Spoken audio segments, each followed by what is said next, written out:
cache. I control F5'd it. That's probably why it's taking a second. The Satisfactory is still being worked on. Satisfactory is being... There we go. Now it's working. Satisfactory is being updated to Unity 5 in Update 8. Yeah, it's actually huge news. Alright, we're good now. Let's load up cities. I actually got to get that DLC. That DLC, dog.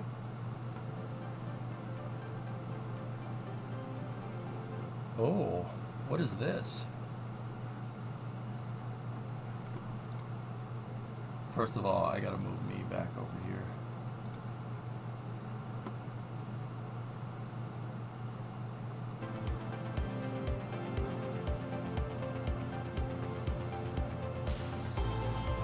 Unreal 5, sorry, yeah.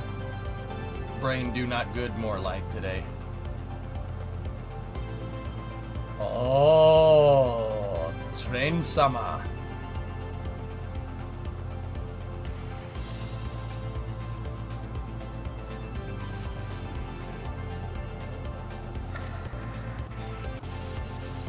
Oh, cool. That looks like JR East trains. Those are really neat. That's one of the DLCs. Let's see, what other DLCs do we have? Hotels and retreats. Mitsubishi Materials. Alright, let's see. What else do we got here? The Railroads of Japan, City Skylines, Brooklyn. We got Brooklyn City Skylines here. Industrial Evolution. Hotels and retreats. I thought Cities was built in Unity. We're talking about Satisfactory. Cities is built in Unity, which is why I said Unity. I didn't mean to say Unity. Satisfactory is being upgraded to Unreal 5. Excuse me. Excuse me.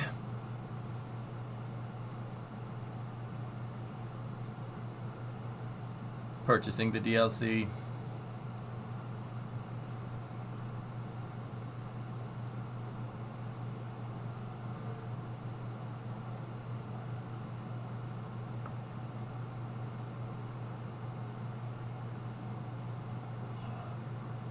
All right.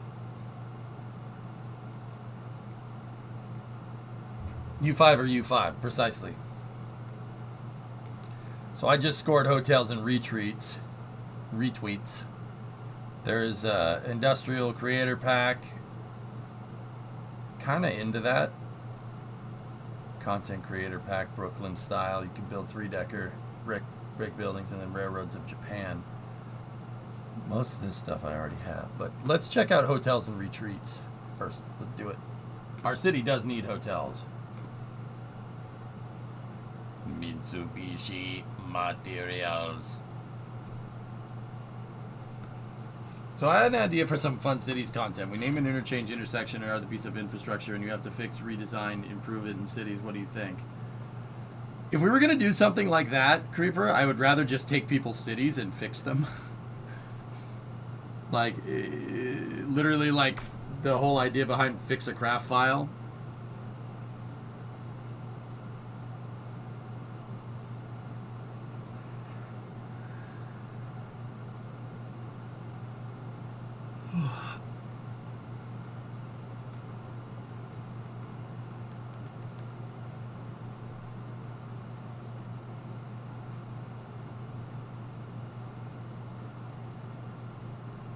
Hotels and retreats, free content, new vehicles, and trees.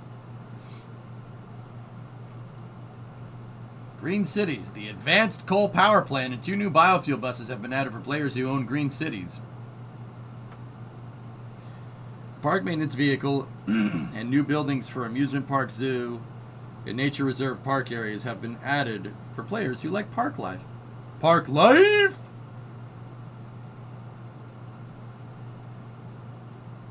Oh, new industrial roads. Nice.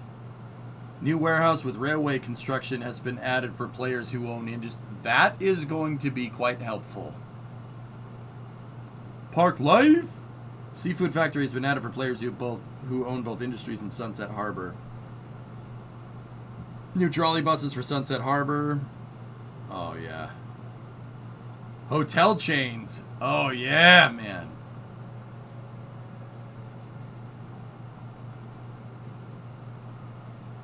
You could see the current rating of your hotel chain.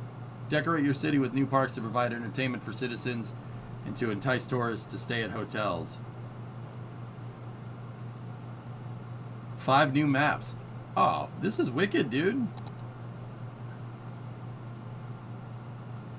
It's cool how they update old DLCs. Paradox has always done DLCs right, dude. They've always done it right. The base game is amazing and really, really fun to play, and then they just keep upgrading it. Alright, we have incompatible mods here.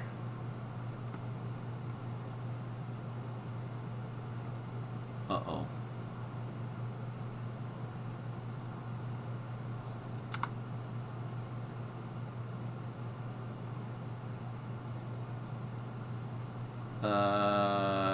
What do we do?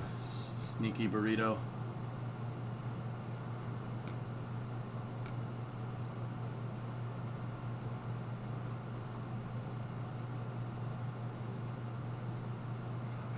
Okay, we're gonna have to mess with this for a second.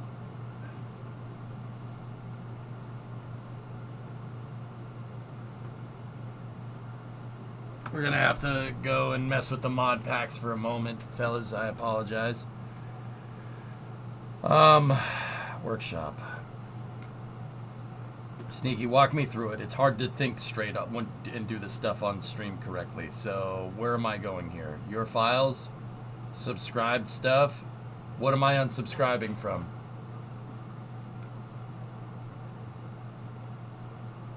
I don't want Cruella de Vil. Sort by merds. I actually hate that mod. Hold on. While I'm here, just get rid of that.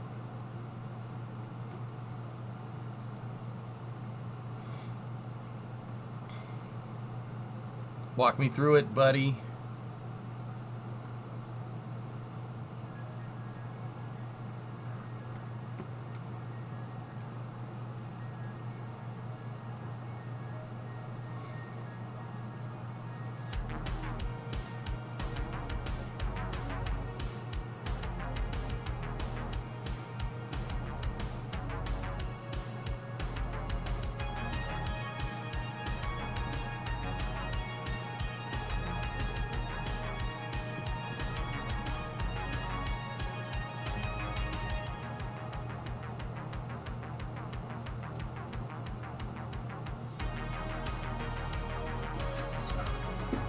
What do you see, Sneaky? Sneaky, you need to help. Help me with your sneaky ninja ways.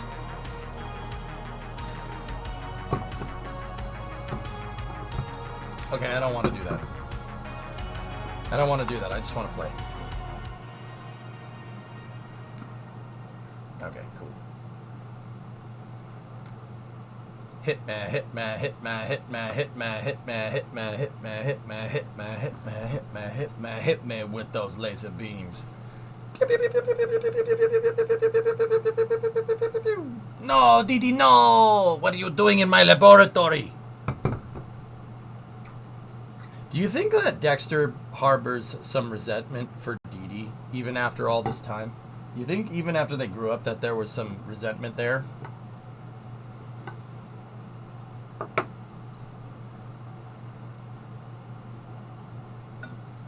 Older sisters, am I right? If you know, you know. This mod version is out of date. Okay. Okay. Some of the mods are currently installed and made for a different version of the game. Don't show again. Okay. Play.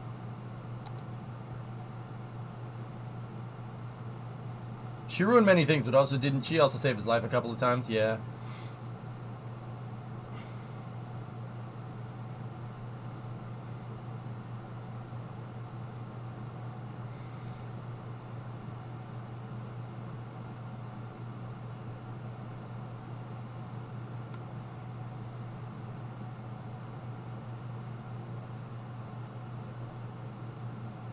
I uninstalled. Come on. Gonna make it. Gonna make it. Gonna... It's broken.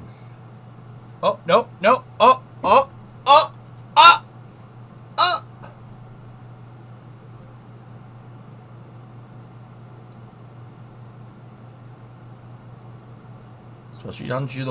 Being chilling. Daisha. Alright. Cool. We're in. And we're also in a nebula. Okay, cool.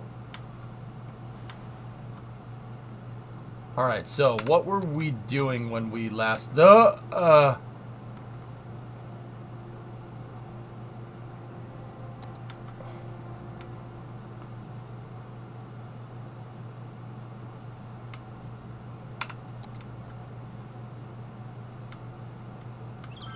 We were finding ways to make more goods. More gooder. And we started our farming industry. Did you get the church? I don't think I did. Apples. Just say apple. A-double-P-L-E.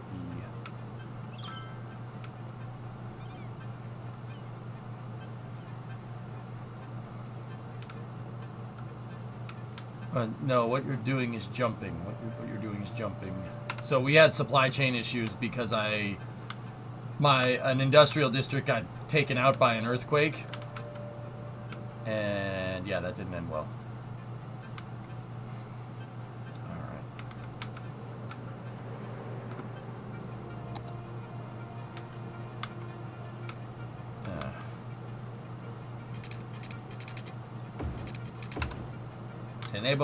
Tenemos problemas con el electricidad. La electricidad? Oh, sí. Alright, so we have a goods problem. Basically, I can't get the goods that either I import or we make to the shops in time, and that is causing it's causing a little bit of a ruckus. Okay.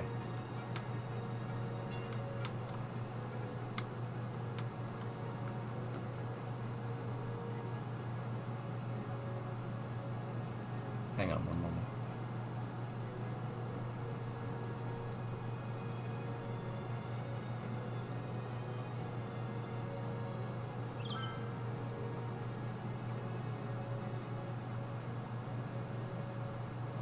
Get gooder goods. I'm working on it, man.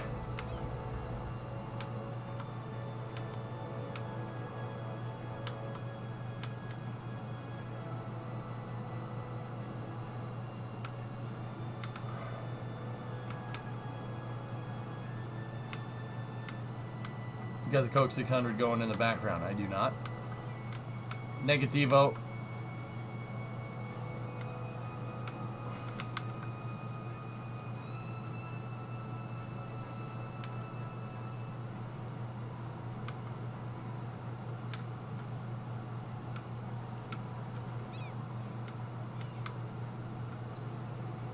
Your Lidos company got... Oh.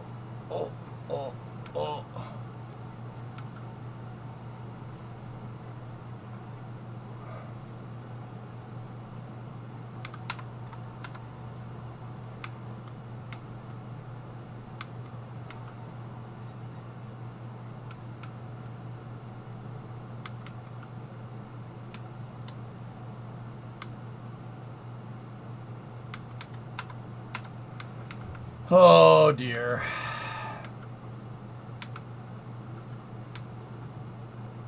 This is not ideal.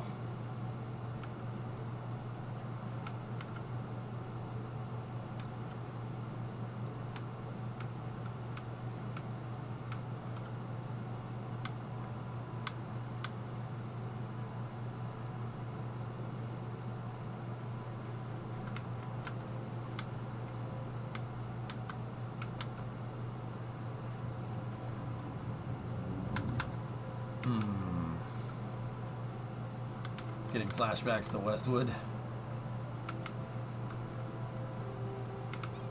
Yeah.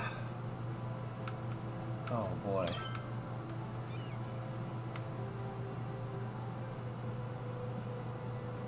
Yeah, we have all afternoon to figure it out instead of... Yeah. We're making cupcakes, though.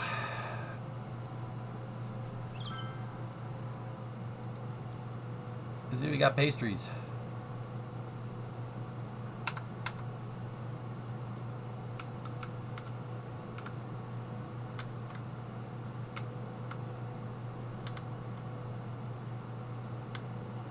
I like cupcakes. I mean, yeah, we all do.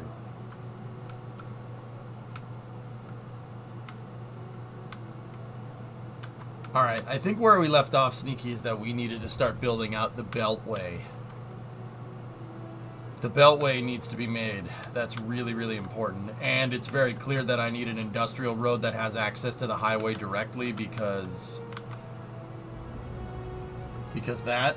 My stroopwafels! Bedankt, stroopwafel. Car glass.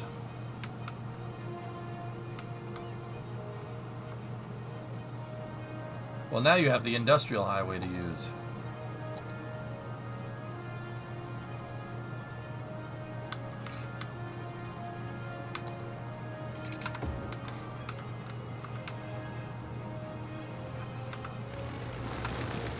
Very cash money. Very, very cash money.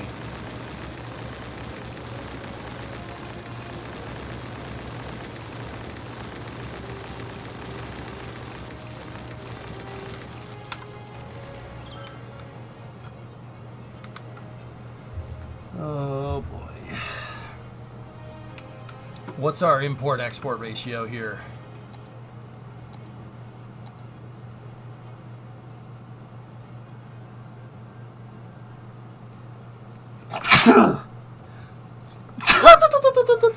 Turbo. Turbocharger.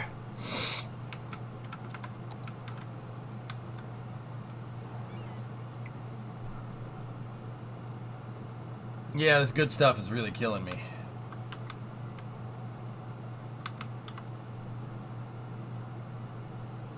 Okay.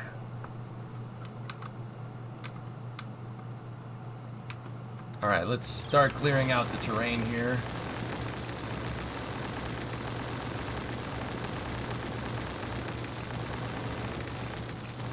Alright, so, fellas, in case you haven't seen it, ladies and gentlemen, this is my Netherlands-style city. It's supposed to kind of look like Amsterdam or Rotterdam or something like that. It's maybe even Antwerp. I know that's Belgium. I get it. I know they're different. But it's weird, though. If you say that they're different, people say now they're the same. And if you say now they're the same, people say no, it's different. I'm not sure. I'm not sure what to do about that. But hey, whatever. So basically, this whole city is kind of at sea level. It's very easy to flood it. Yeah, we got to be careful. So I am going to... What I need to do is build a highway here to get better access into the city. Because right now, the only ways to get in is 1, 2, and 3. And that is jamming me up a little bit.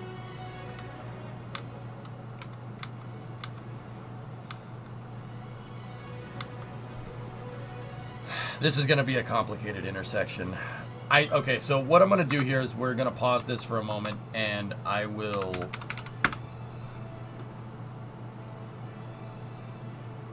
I need to load up Google Earth, and I need to start looking at some reference here.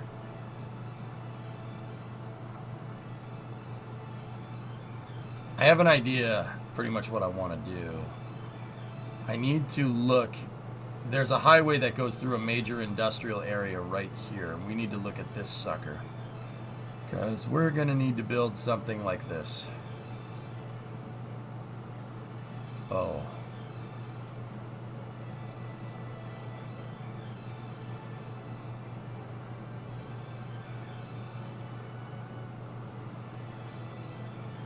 It's blurry because it looks like some Royal Dutch Navy stuff is right there.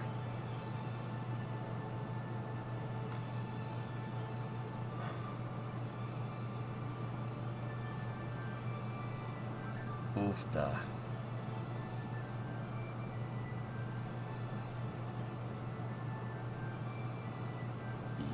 Yeah, okay.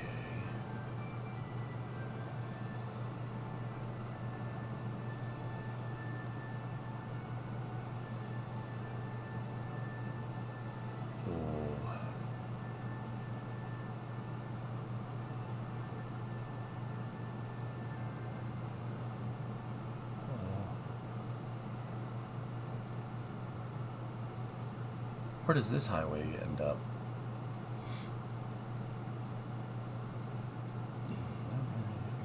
There's the outer beltway for Amsterdam.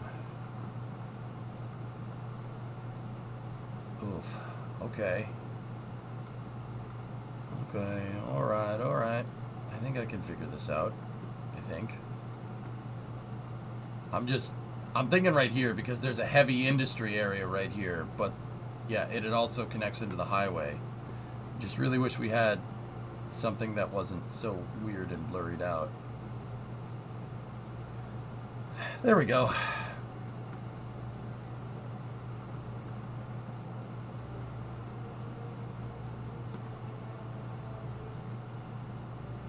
Interesting they went under rather than over. Hume Jib, they can't build anything too incredibly heavy or else it'll just sink.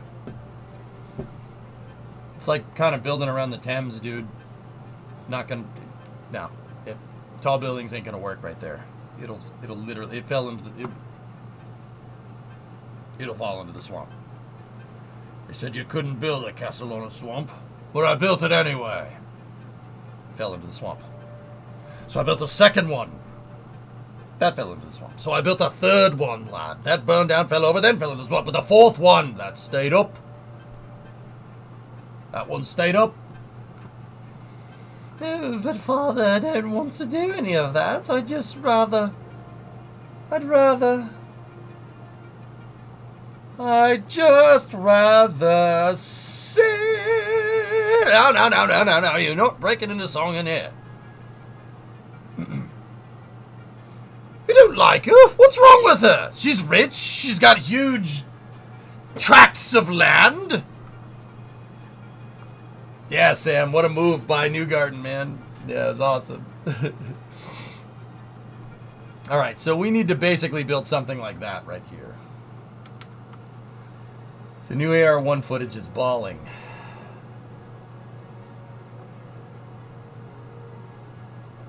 AR1.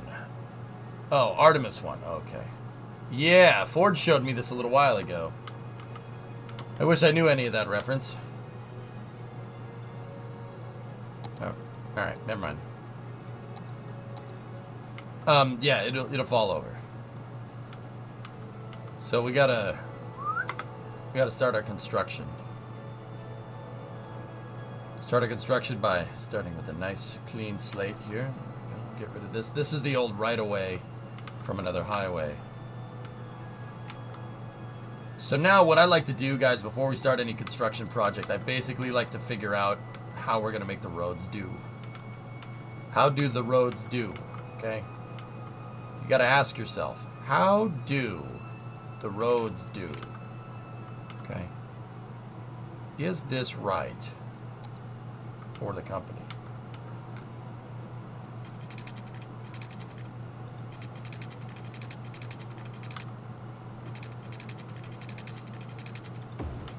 So let's start off, and once again, I'm using footpaths, so just pretend those are our two roads. Okay, so I want this road to be able to tap in onto this industrial road over here as well. So if we,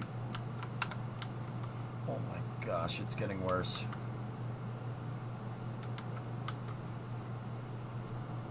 I'm not sure what we're gonna do.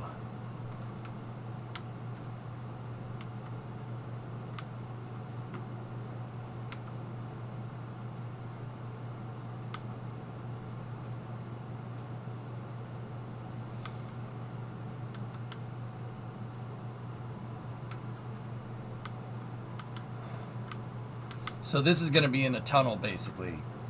And then it's going to pop out over here for the most part, and then it's going to go that way.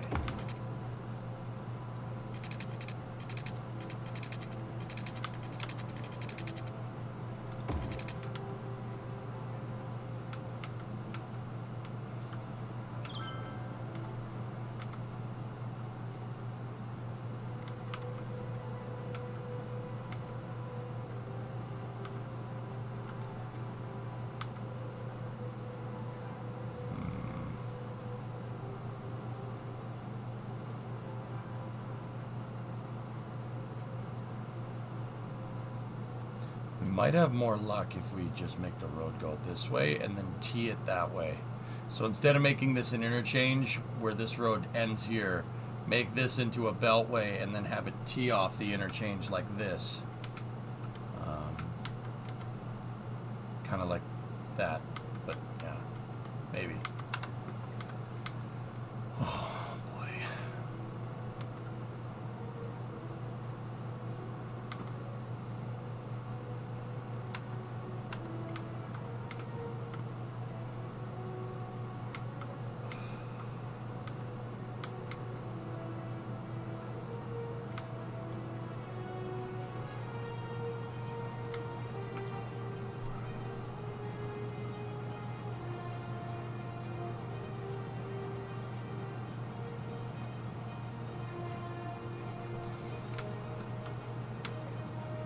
It's funny because the city's making money hand over fist despite this goods problem.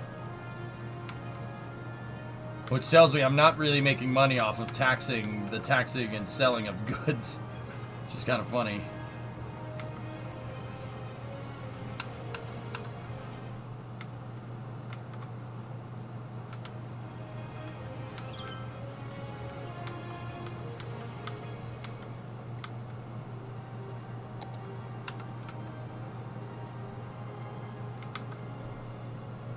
Discovery, go at throttle up.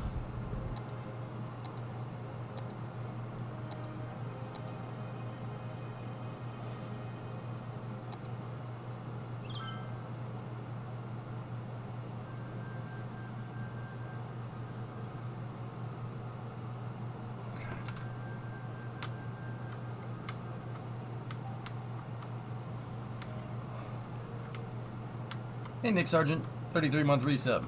Appreciate it.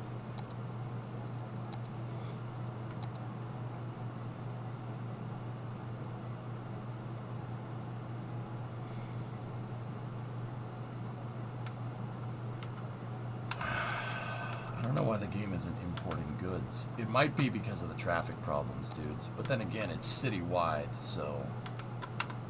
Are there any commercial districts in here that don't have goods problems?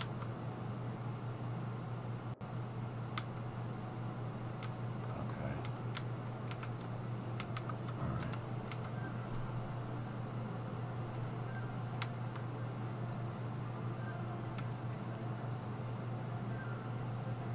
Oh yeah, we also put in those subway lines last time too. Forgot about those.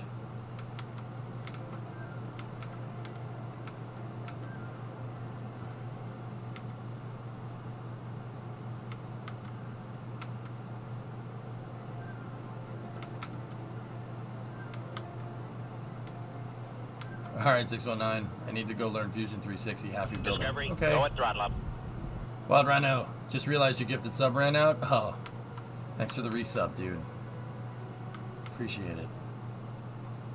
It definitely seems more apparent down here. The further we get away from basically the zoned industrial areas. Like, the goods problem is less sporadic up here because of the factories, so...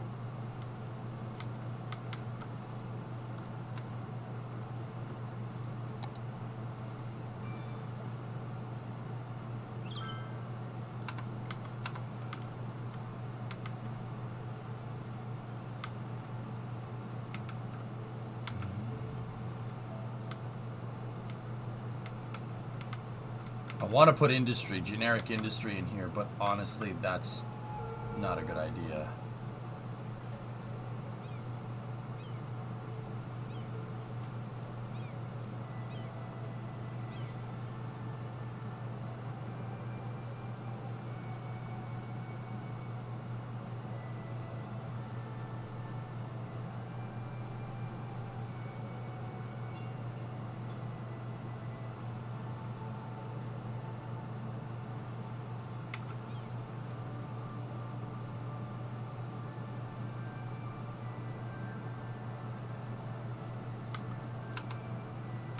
How much population is the next city tier? We're past 60,000, so we're at Megalopolis. We're at the highest one.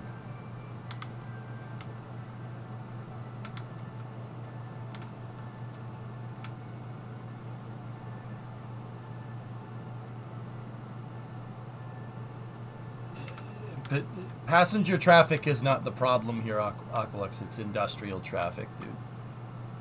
I don't know why you think passenger traffic is the problem here, unless you're saying give passenger traffic another route. Yeah, that's kind of what I was working on over there.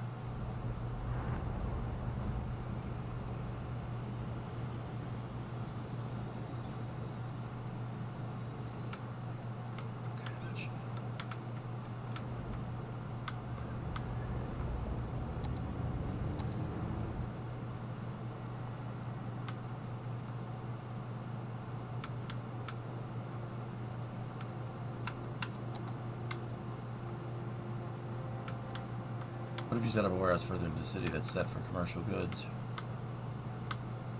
I'm not sure if that's going to help, Sneaky. I'm trying to really discern whether this is traffic or not. I don't think it's so much traffic, but it could be. Let me just look. Yeah, the traffic isn't too incredibly bad, so I'm just trying to figure out where the heck this is all coming from.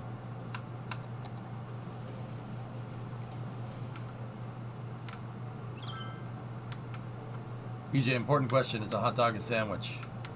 No. If it was, it'd be called a sandwich. Hot dogs are in their own thing.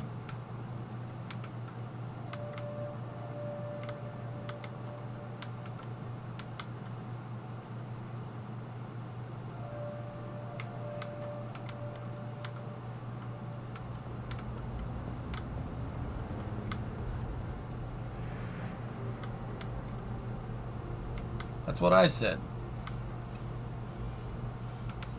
Aqualux, I'm not entirely sure how you look at this and see that there's more cars than trucks, but it must have been a different intersection. I'm seeing more trucks than anything, dudes. Now, where's this guy going? That intersection, yeah, I see what you're saying there, but there's got to. I don't. No, I don't like that. Hold on.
I'm looking around, guys.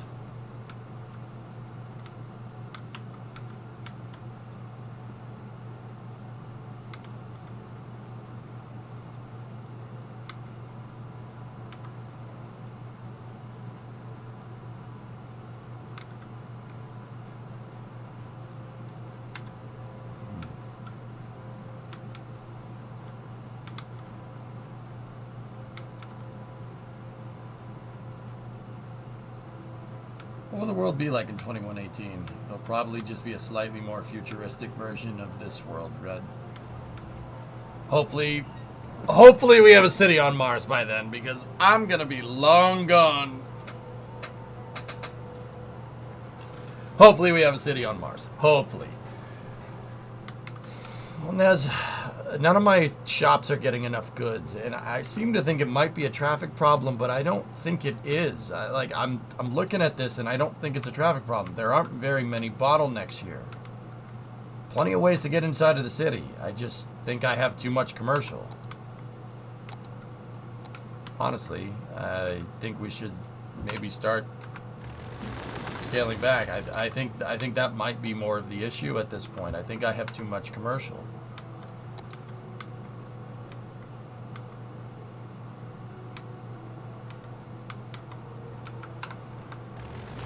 I'm gonna start taking my commercial and I'm gonna start zoning offices instead.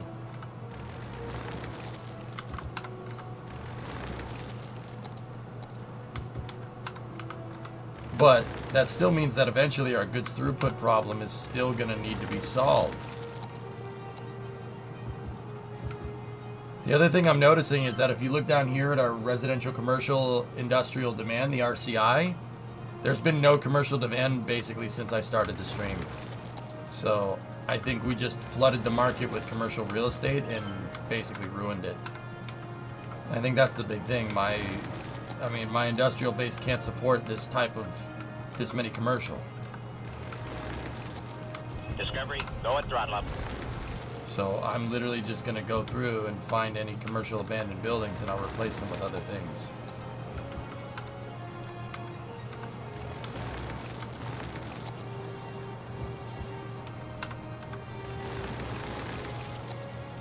Or just don't replace them at all and slowly scale it forward.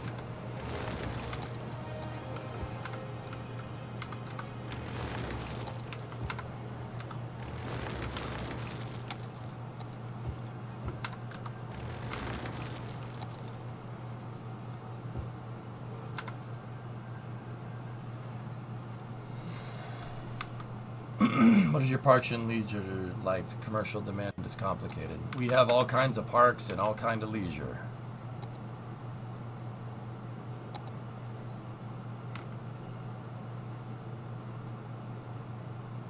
For whatever reason, that particular area isn't picking up too much on it, can't have, which is interesting.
Tubbs, what's going on?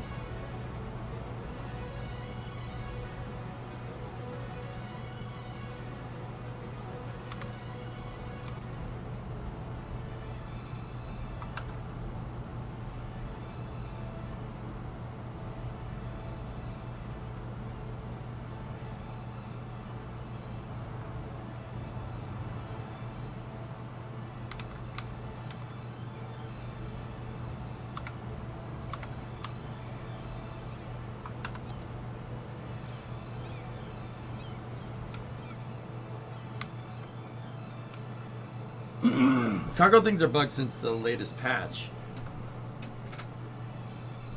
This was happening before the patch came out, Snuggle.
It's the trucks going in and out of the cargo port. Something is wrong with the cells. If you just jiggle the handle a little bit, the trucks seem to repath correctly. But yeah, it seems like they weren't pathing right there for those cargo terminals, which is very strange.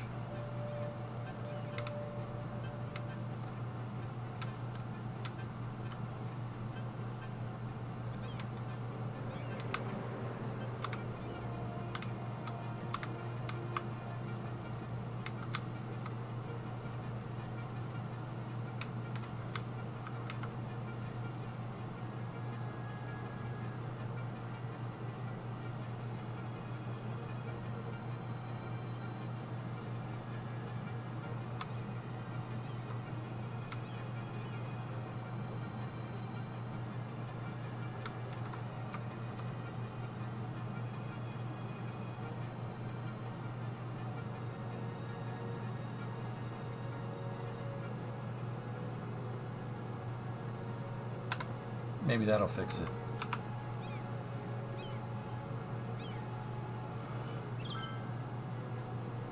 See if the trucks start pathing correctly.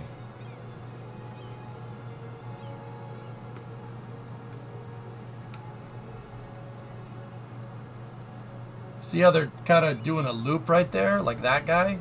See? What are you doing?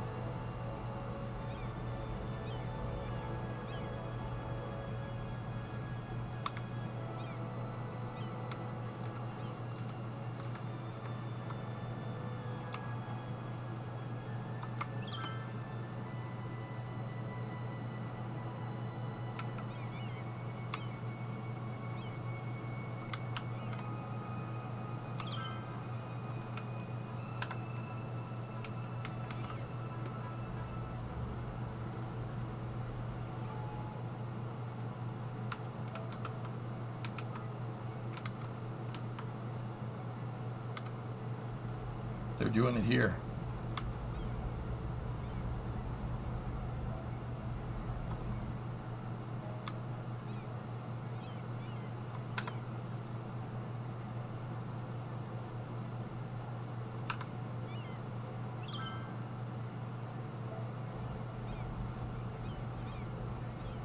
Yeah, something that's the game, dudes. I'm not sure what's going on with that.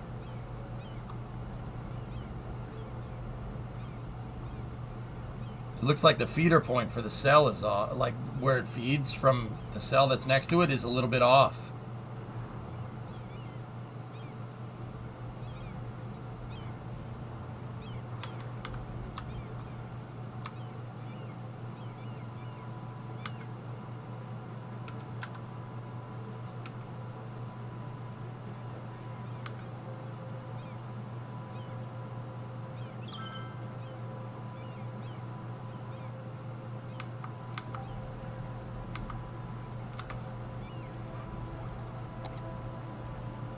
See what the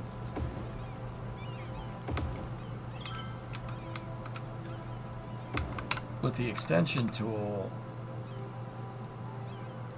Well, the extension tool, I can screw with this.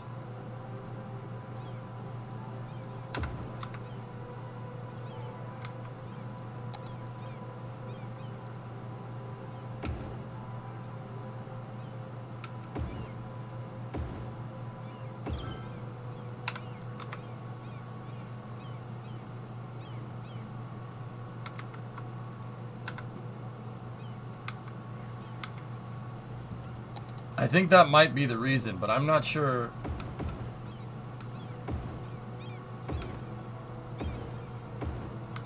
I'm not sure if this is the reason why this is all screwed up.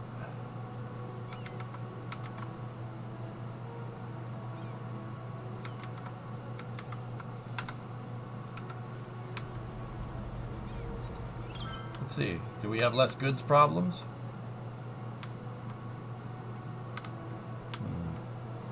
Now it might be the traffic, because now that the things can feed correctly, we have way more traffic on the road.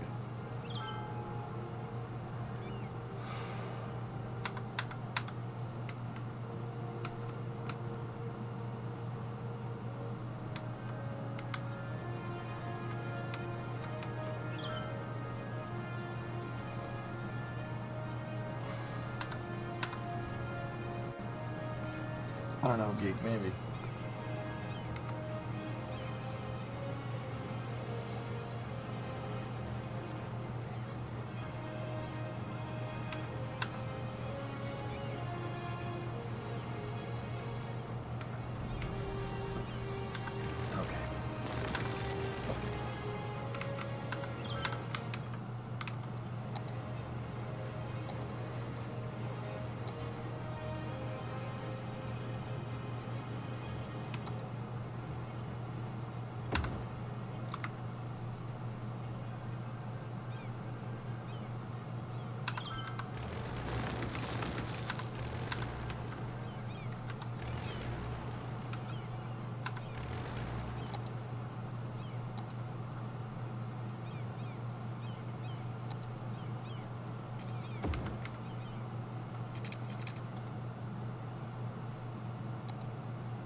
Okay, let's see what that does, dudes.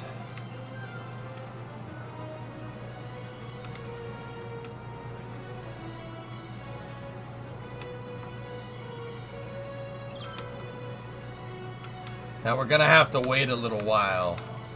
Yeah, we're gonna have to wait.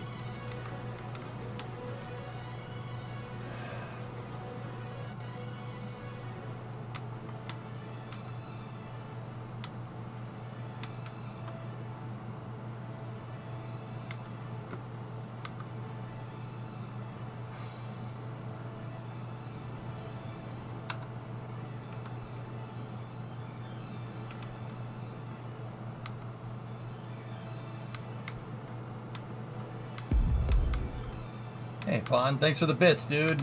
Right on.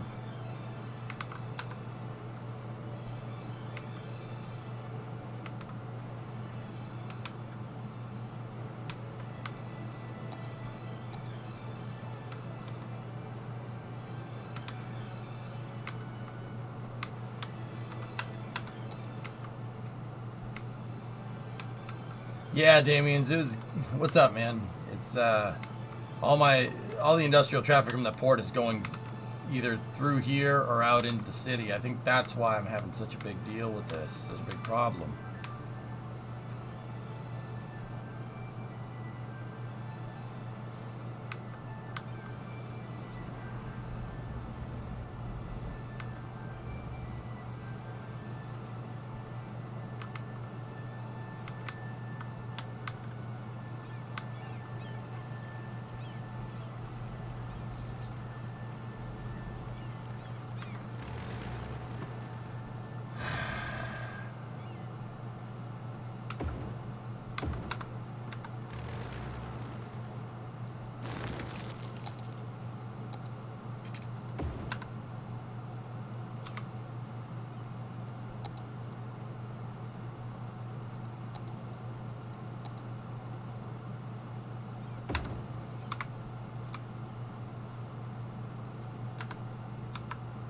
Alright, let's see if that feeds the truck incorrectly now.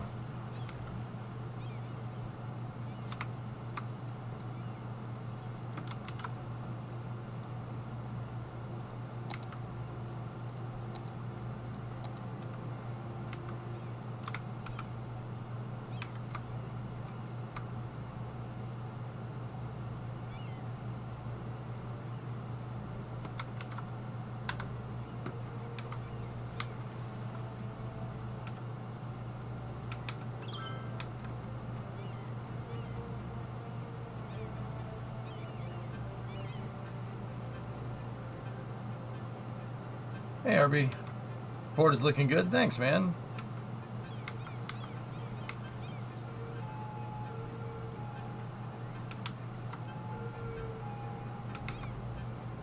That one fed correctly.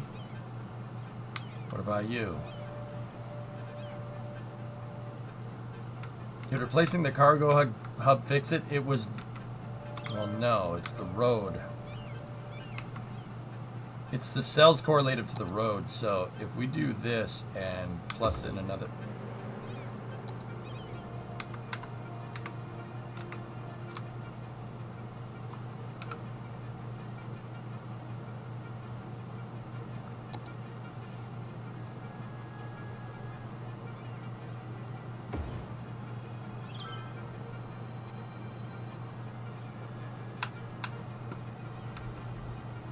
Game's bugged. Game's bugged. I needed to see it for myself.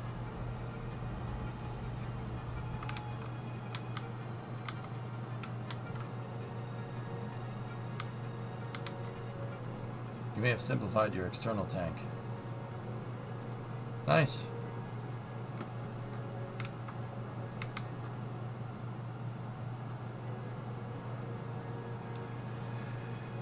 When did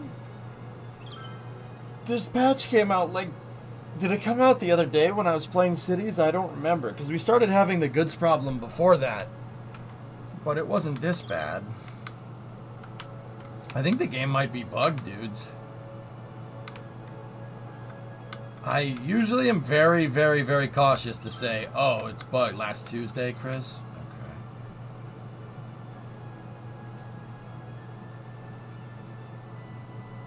Okay. Nice, yes.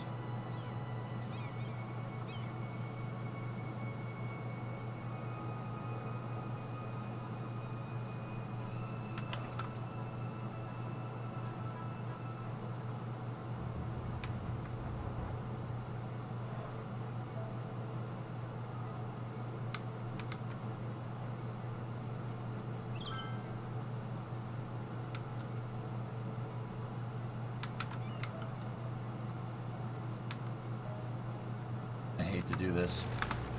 Port's down for repair.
Let's see what happens now.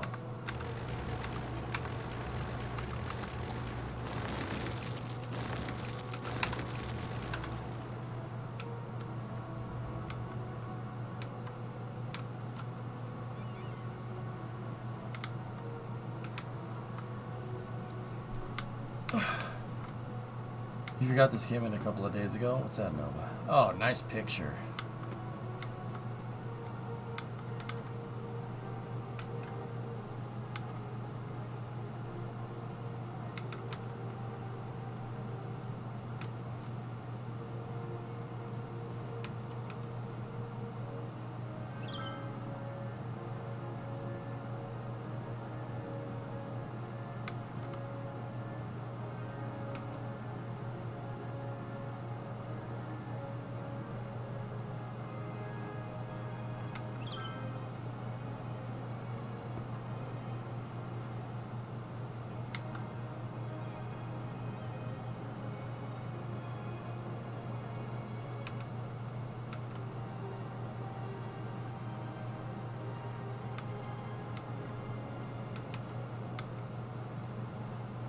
You put a church with a big bell and clock in the middle of the city, dude.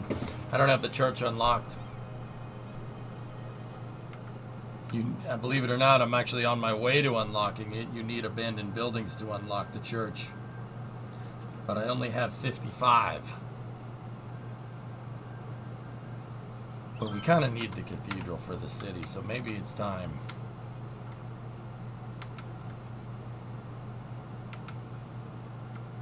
Nah, I don't want to do that.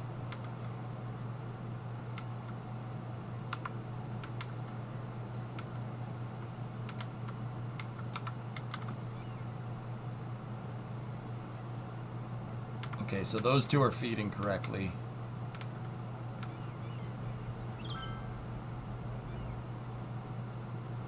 That one isn't. That one's not feeding correctly.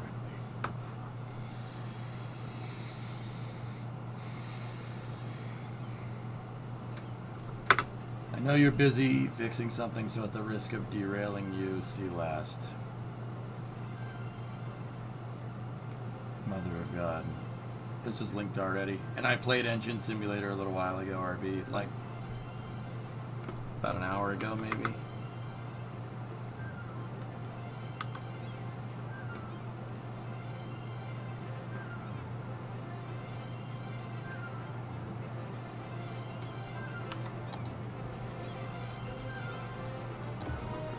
Hey, farm upgraded.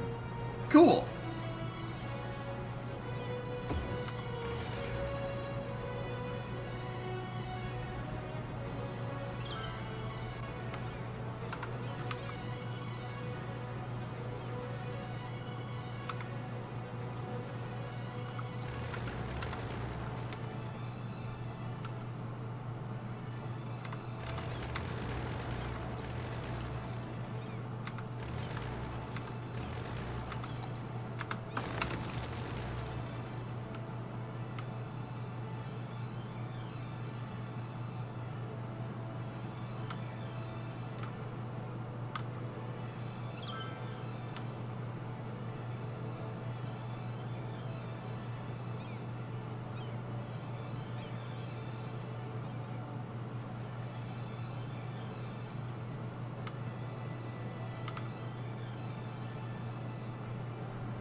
See, the thing about cities is that you don't know if it's going to fix it right away. Dudes, like, that's the tough part. You don't know if what it's going to take a second to, like, figure out if your fix actually fixed something because of all the trucks that need to go and fill out all the buildings.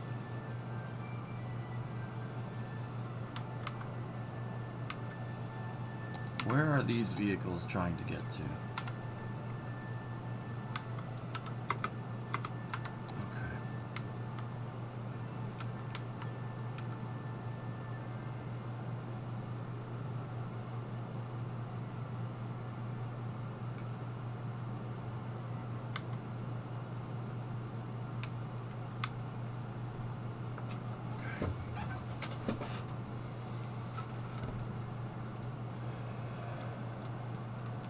Yeah, Panderific. I think the pathing into the cargo terminals is what's killing me.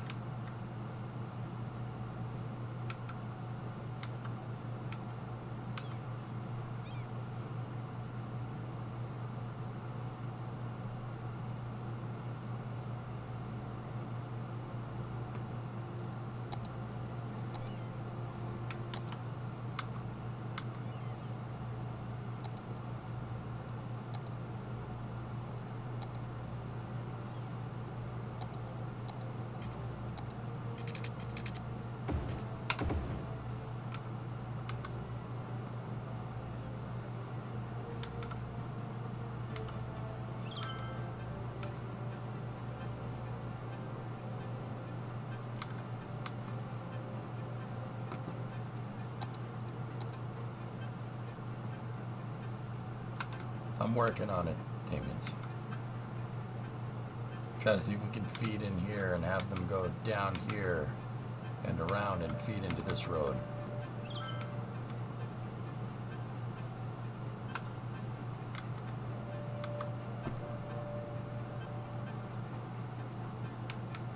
Well, Damien's, that's not really the style of city that I'm building. I'm trying to build it in the style of the Netherlands.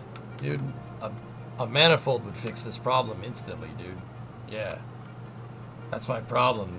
Like, part of me is just like implement a manifold and call it a day, you know? But I'm also trying to build in a certain style, which is kind of impeding me right now, but it is what it is.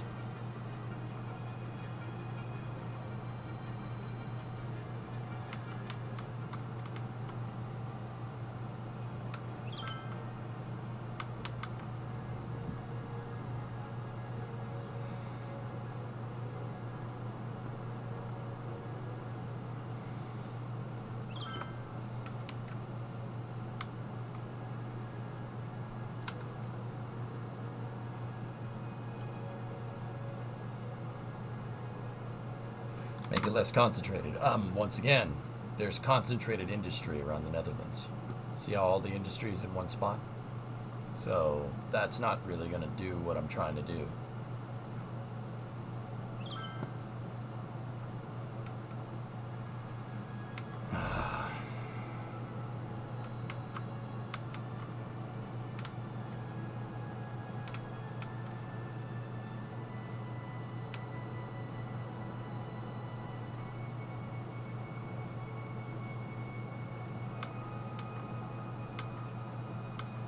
There's a glitch with the pathing right now, Damien's. Look at that truck.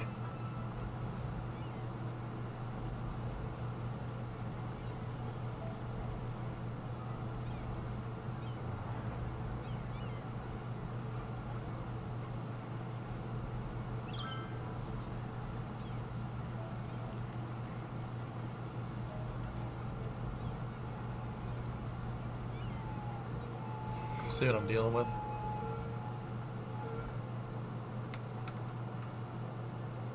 I think that roundabout thing right there is what's killing me. And I don't know, dudes, like, I don't know if I want to play because it's all broken.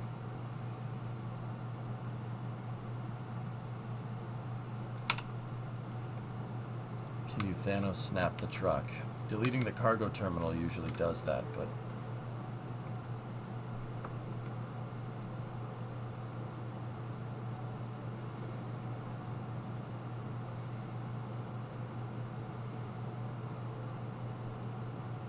I just guess you'll have to play Satisfactory instead. I'm waiting until update 8, dude.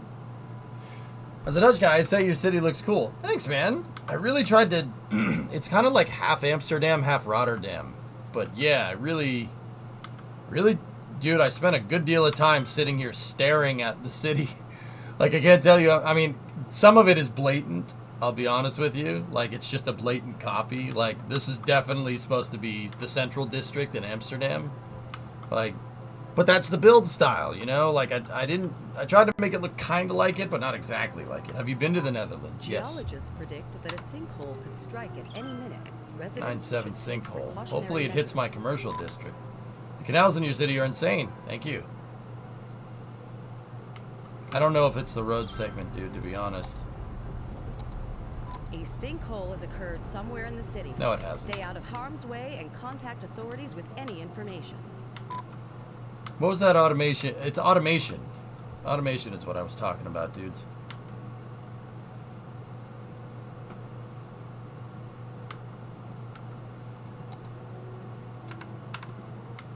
Nice. I went earlier this year. Kentab, the Kerbal developers, invited me out to Amsterdam, and I played Kerbal 2 before it came out at ESTEC, the European Space Agency's Prototype Technology Center. I would argue. No, you argue? No, never. That never happens. What's up? For the one city, it isn't all in one spot. It's a line across that whole city, making it so cargo could get onto the road network on either side of the city anywhere along the way. Sure.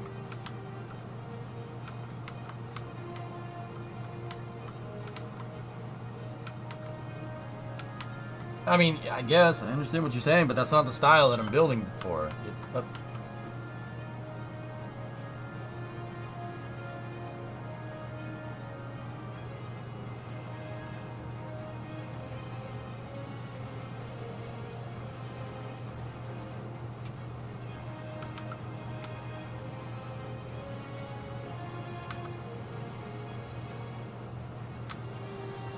Must be evergreen ships.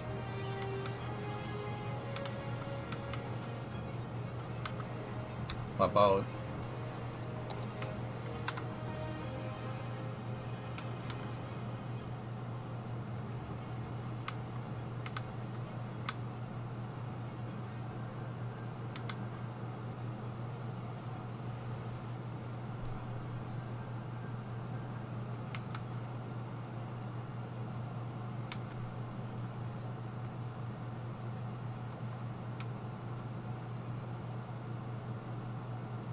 Ah, there you go, Kentep. Yeah, I went to Amsterdam, but yeah, the Golami lid ain't gonna fit.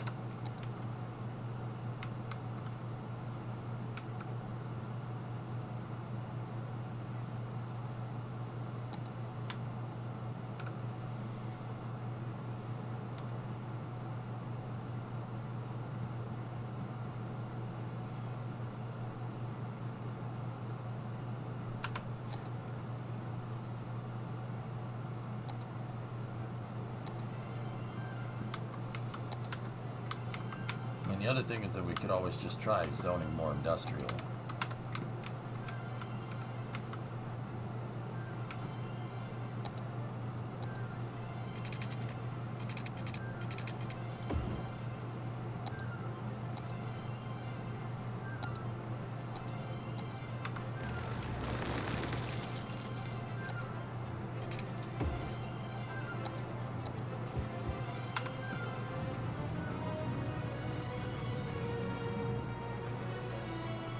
I saw it.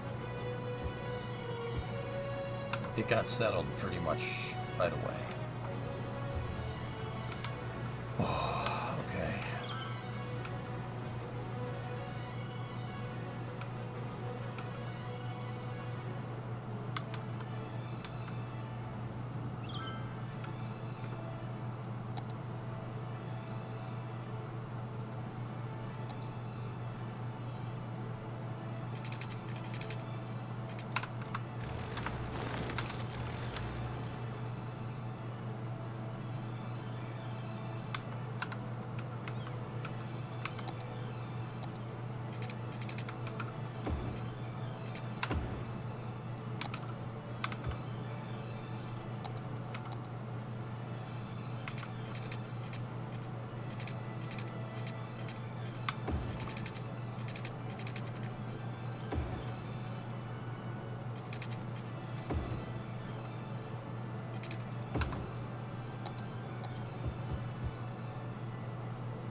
See what that does.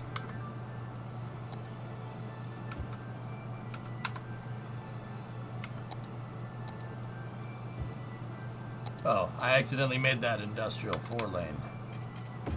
We don't need industrial 4-lane there. We're not paying for that. We ain't paying for this. There we go.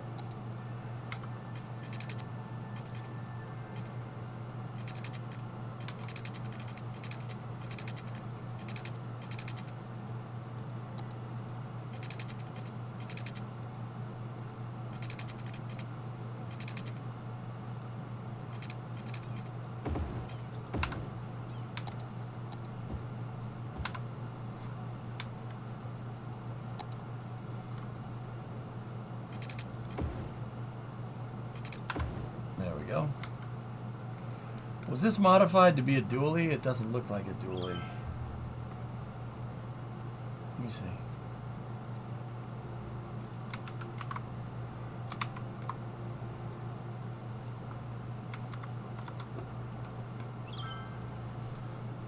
Oh, okay. It's a good price.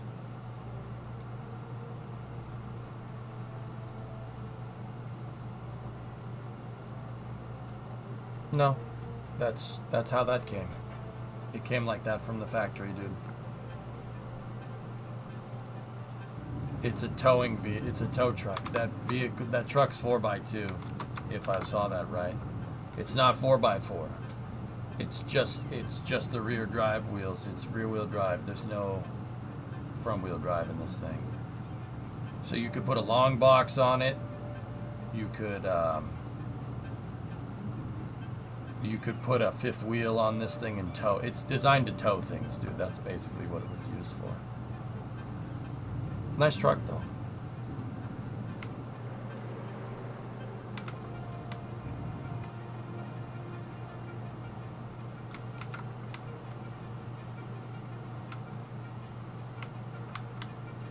Make it a ramp truck. I don't think the frame is long enough, Rezel, but you could.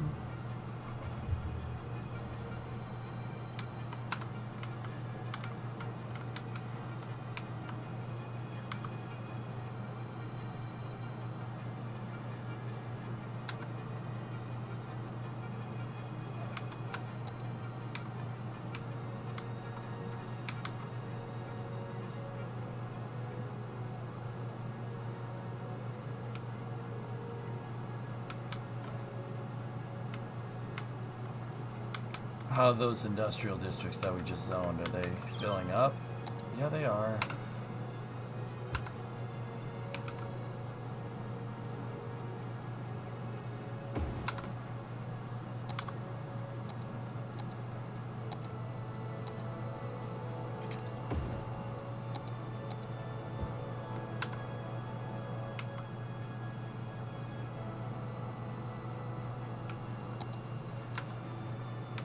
Hey, Elb, what's going on?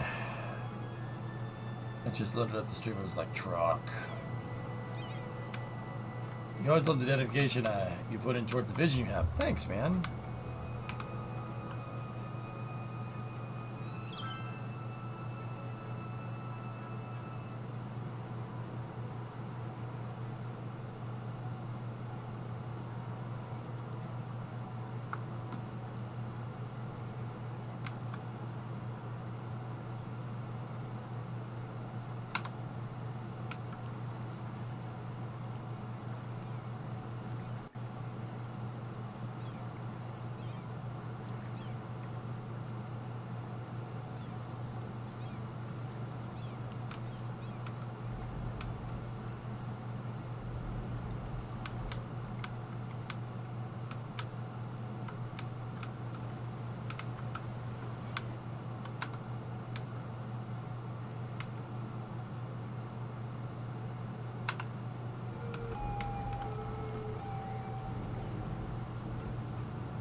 Still a goods problem, dudes. I'm not sure how to deal with this.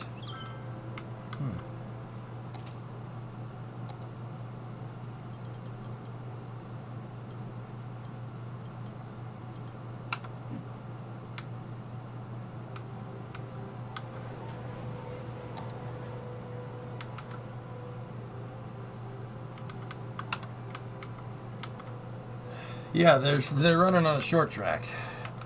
River Taxi. I don't know if River Taxi is going to fix a goods problem, homie.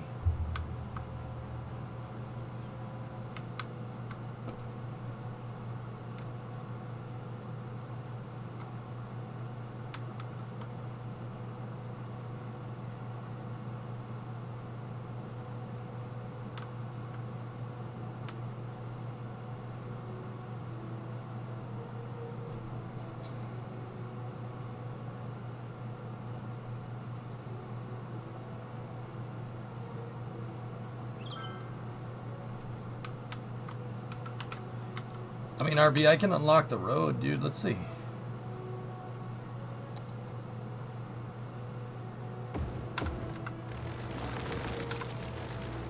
I found that moving the cells around does change something, so let's give me a 4-laner, right? And then do that, right?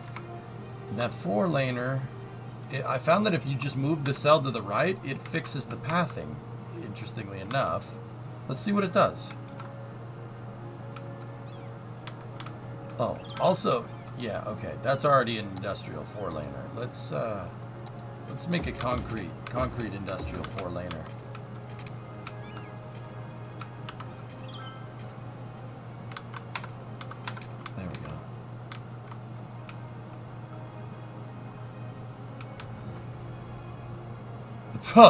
Okay, why don't you just frickin'... Alright, that guy just went right through. Alright, related to the SpaceX and highways, how the heck does this contraption work anyway?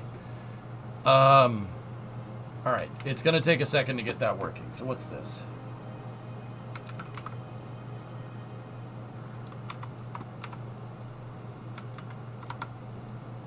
First News is working to learn where large tanks that were transported through Warren were heading. This video was sent to us of the trailers hauling the tanks in Lordstown. The slow-moving truck caused slight traffic issues in the area. A spokesperson with the Ohio State Highway Patrol says off-duty troopers were assisting Bale Brothers with the escort. The load was a Bale Brothers. It's Bile. 299. Bile Brothers, guys, is a heavy lift company. They make equipment to just lift these things. So Foot empty tank that weighed over 600,000 pounds. now, yeah, see, they're out of Cocoa, Florida. I know people that work for Bile. So Bile is they do heavy lift and transport, guys. So anytime like a rocket or a mobile service tower needs to be made, the cranes that you usually see putting those things together, they're Bile cranes. In terms of that tank needs to be transported horizontally. I mean, as if you'd move it in any other direction. That's the type of tank that you would need to move on a barge or something. But they moved out of St. Louis, I think. And yeah, you have to move them by highway. And because you had to move them by highway, you have to put them basically in this gigantic freaking sling. It's a gigantic sling that's just holding the, yeah, dude, look at that. It's a sling that's holding the tank, and then the sling is attached to basically the heavy hauler, and the heavy hauler has, which is basically like a big tray, and the tray has two monstrous freaking kingpins on either side for pivoting, right? Think like a train, and all these tires here are spreading the load, because that tank is freaking heavy. And they have another truck right here, basically working in tandem.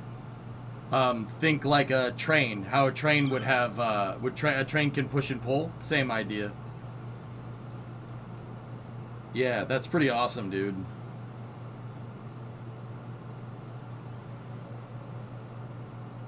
Yeah, these are going down to Boca Chica. SpaceX bought some tanks from the Midwest, and Bile moved it for them. I mean, that is a gnarly big piece of equipment. That tank's huge. Like, I don't know the diameter on it exactly, but it's quite big. Creeper, this popped up in your Facebook. What's that?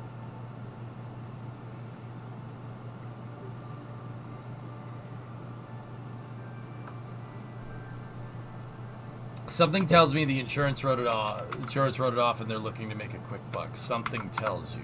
What is this?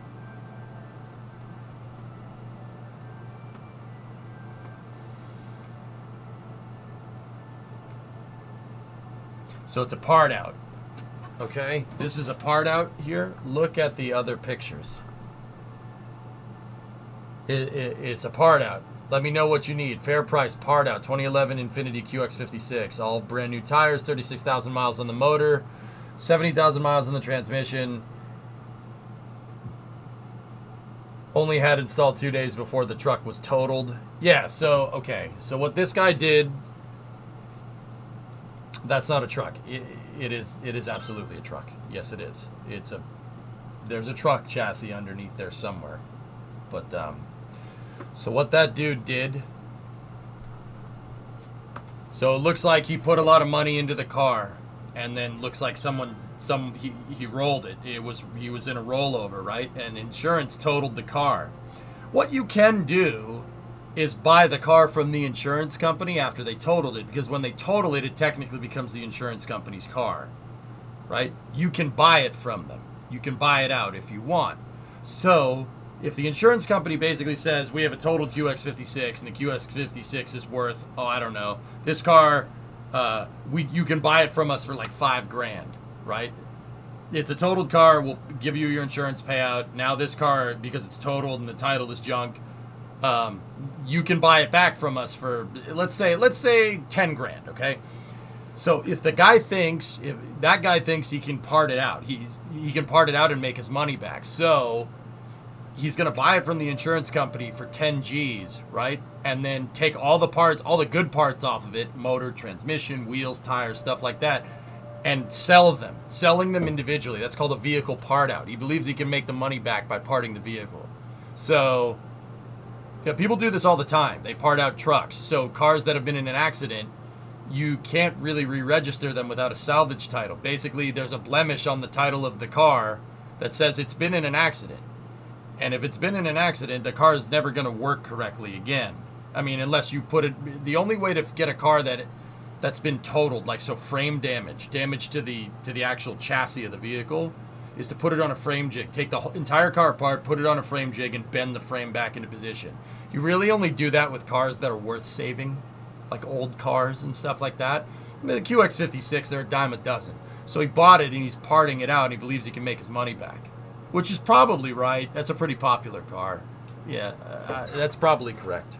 It's basically what junkyards do. Mm-hmm. Exactly. Yep. That's all the cars that you go and find in a pick and pull are usually totaled vehicles. They just put them in the pick and pull.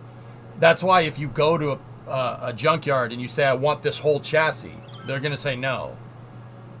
No, we're not selling you the entire car because it can't be, I mean, you could re-register it. It's a salvage title if you really want to, but say you fix that truck up entirely. Say there's a truck, like that QX56 goes to a junkyard and somebody buys the whole thing, right? They buy it from the junkyard for like 30 grand or something, right? And then you basically put it on a frame jig, you bend the frame back into position, right? And then you make the car basically as good as it was from the factory. You're never making your money back because it has a salvage title on it because it was totaled by an insurance company. That basically, you're basically screwed. Like, you're never going to make your money back. The only time you're ever going to make your money back is if it's a car that's worth saving. So like an old, like classic car or something that's worth a lot of money. Otherwise, there's really no point. Just part it out and buy another car. Junkyards won't sell you entire chassis. They won't do that. Yeah, they won't do it. It's not worth their time. Does that make sense? So that's what that is. That guy is parting out that thing because he thinks he can part it out and get his money back. So basically, car gets totaled by the insurance company. Insurance pays out. He buys another car, buys that car back, and then makes a profit off of the junk car. If you think you can do it, you can. It really depends on the car. Salvage titles aren't permanent. It varies by state, Hellfish. You know that.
Let's try scaling down our capital districts here.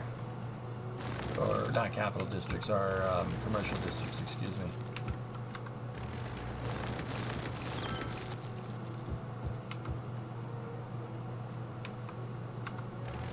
Trying to see if a reduction in commercially zoned areas will help us.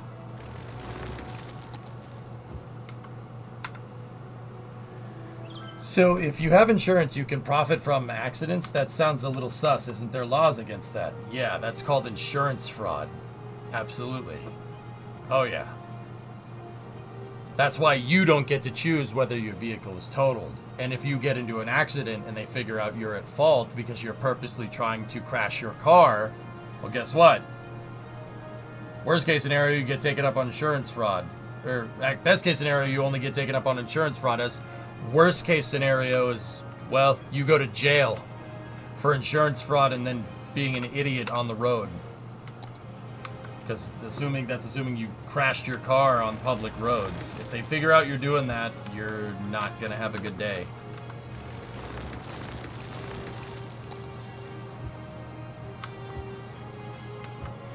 Or even even hurting another person. Mm-hmm. Yeah, that's, so like, say you took your car, right? You took your car and you poured water in the intake.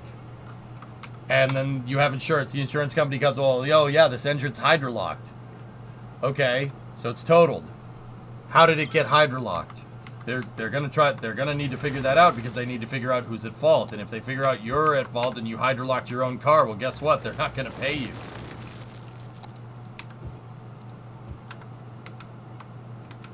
I drove it into a lake. Yep. And then they figure out you're at fault and you're solely responsible for that, and guess what? Your freaking premium goes up and you don't get paid. So long story short, yes, that's what insurance fraud is, and yeah, that's illegal. They don't like it when you do that. What if you jump out of a perfectly good airplane? I don't know, man.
I'm gonna do something strange here.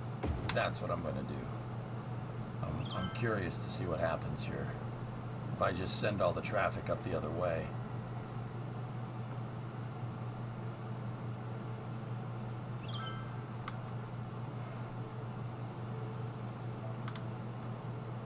There's a guy in my high school that totaled a snowmobile just to get a new one. Granted, his parents were loaded, so it didn't really matter what the insurance said, because his parents were basically his insurance. Yeah. Mm-hmm.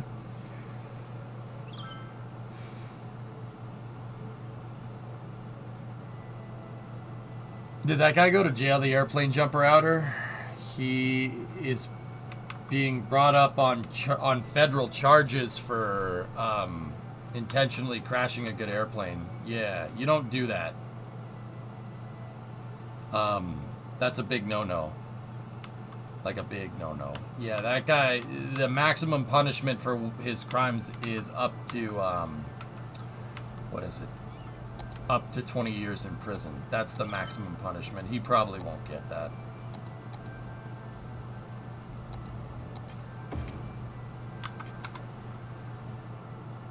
Yeah, also lying to the Federal Aviation Administration is probably not the best idea.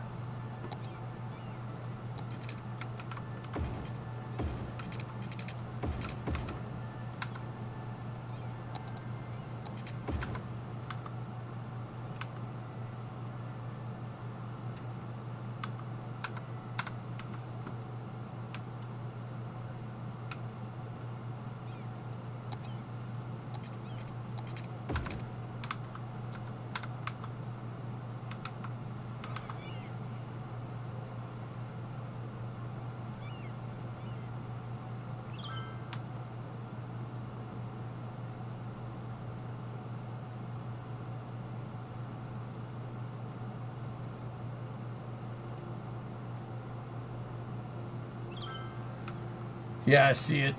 You gotta give it a second to clear out.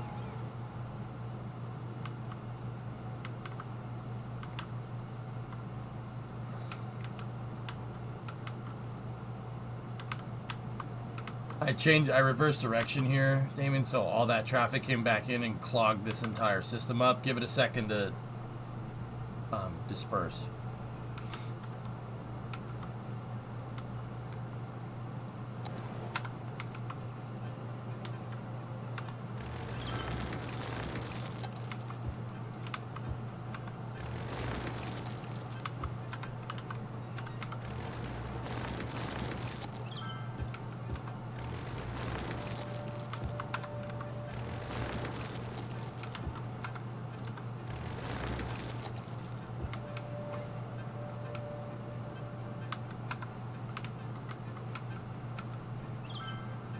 No, RB, since we moved the node around, it doesn't seem to be doing that.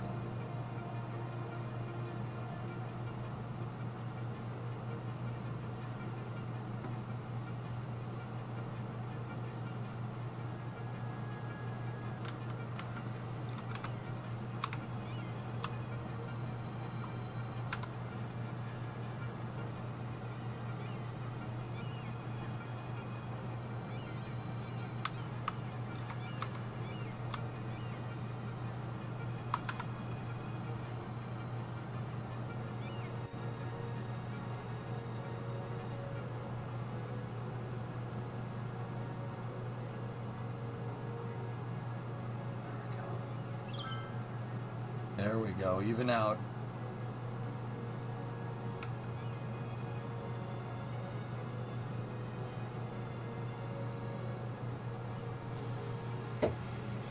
There we go, even it out. Come on.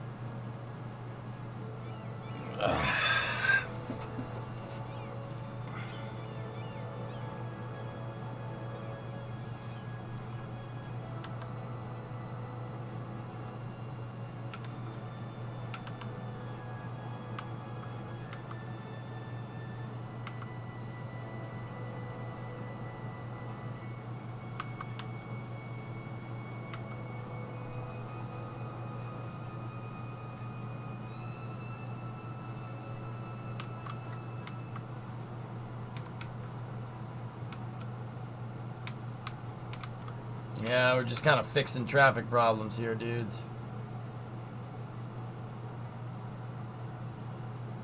Can you go down a lane in the span between the two terminals? You could try. I don't think that's going to fix the logic, but yeah, let's see.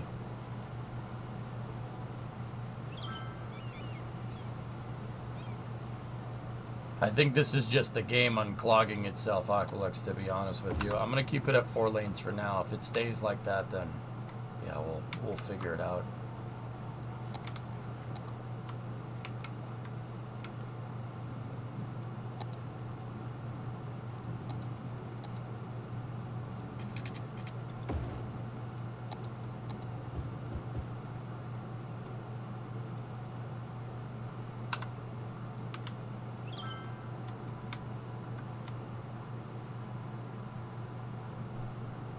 We're implementing ideas too fast, guys. Just chill.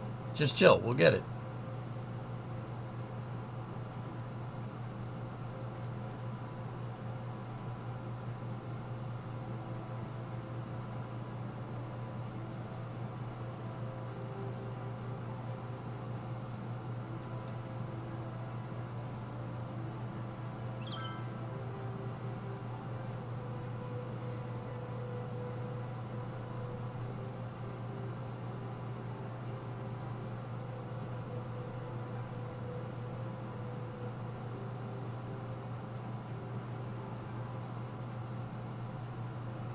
Sometimes you just got to sit here and watch it.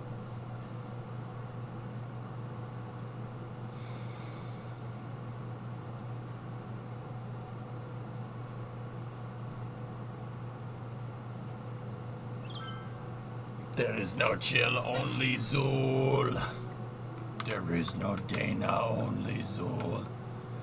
So see, it's very strange because I've been deleting commercial buildings, right? And the more commercial buildings I delete, the more goods problems I have, despite having net less commercial buildings. I mean, these ones seem to be okay. It's just kind of down here. How about up here? Oh, it's going away. Nice. All right.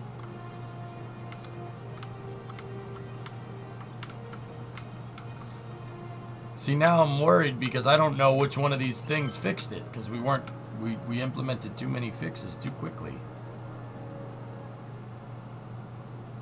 Yeah, it is because of traffic text. I think it might be putting that one way there instead of having the two way. I think. Meteorologists are issuing a thunderstorm warning for the coming days. Citizens are advised to stay indoors.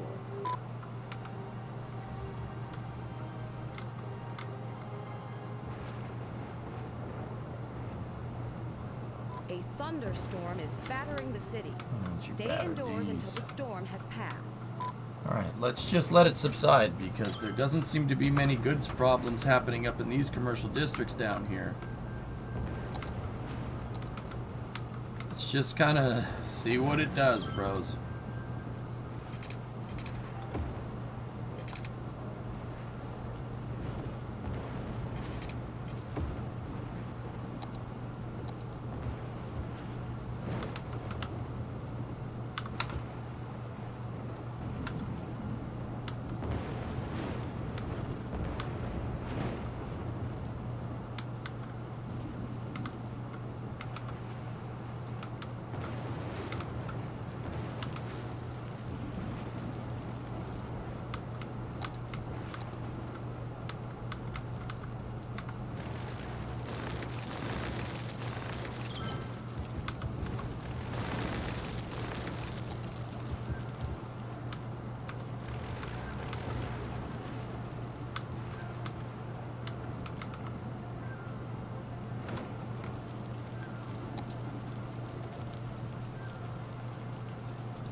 Cargo traffic issues is a current bug. Yeah, I'm aware of that. It seems like the feeder cell needs to be offset from where it usually was to get them to work correctly. Now it seems to be working fine. And it is evening out. My goods problem is going away. Slowly, but it's going away. I know because there was goods problems up here.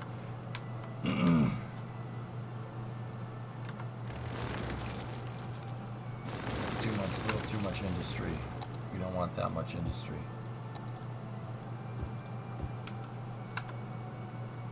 Because we still don't have the population to get it done right.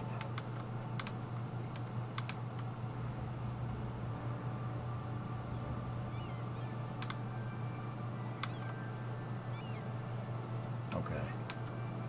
Bad news is that 79 F-250 I mentioned got sold. Good news is I found a 65 F-100. Bad news is they're not responding, maybe because of the weekend.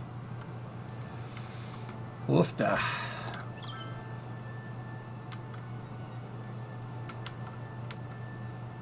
That's good, Maz. I got the Coronet running. Does that help?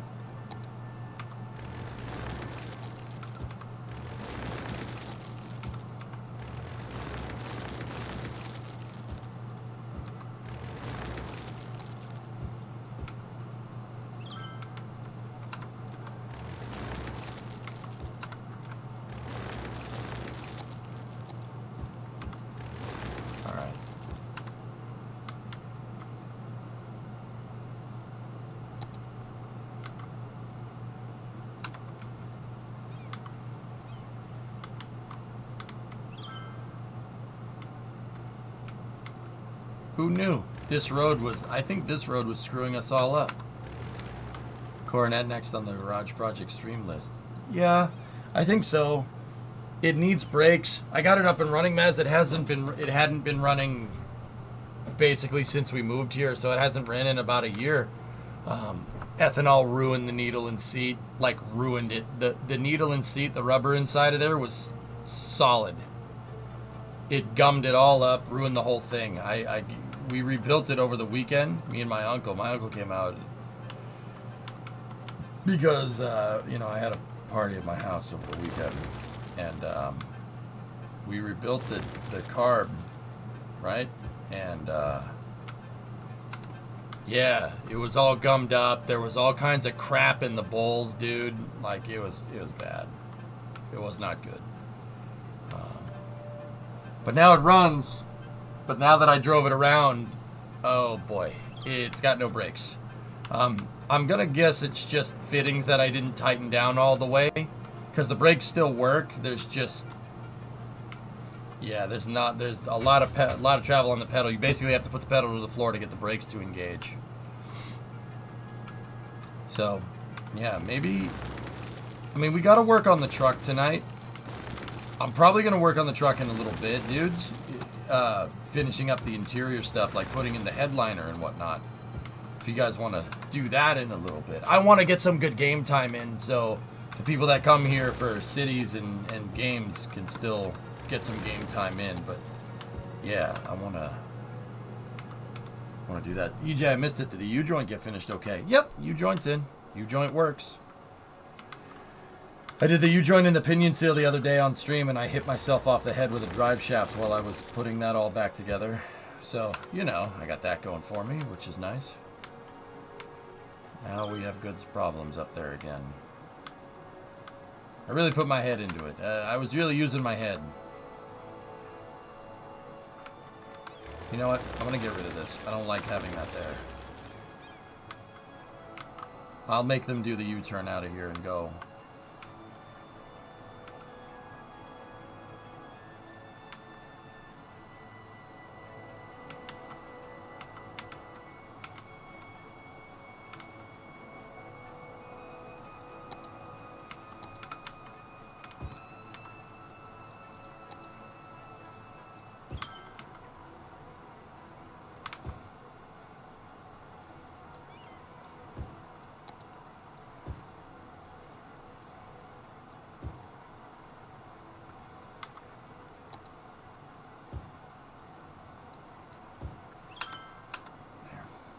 Stupid! The Pittman arm fiasco is still the best moment. Yeah, sending that thing, dude, that scared the hell out of me. Yeah, we gotta figure out the traffic. We gotta figure out something to do here. Okay.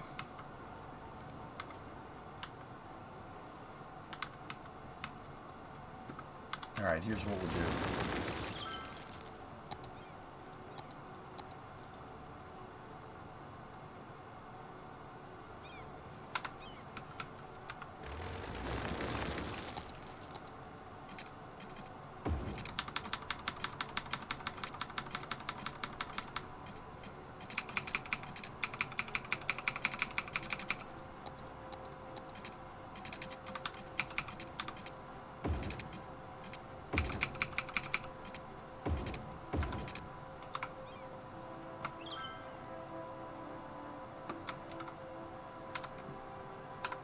Let's put a railroad bridge in here.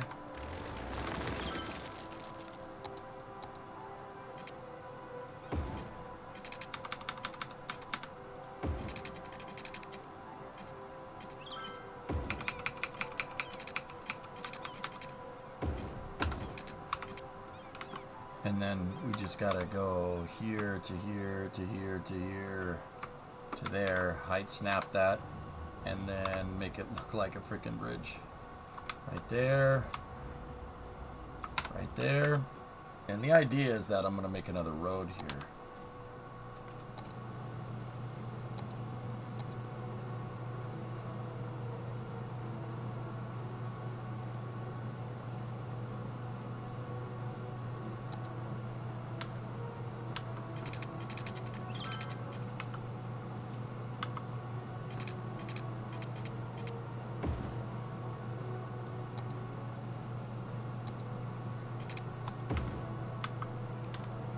Let's see.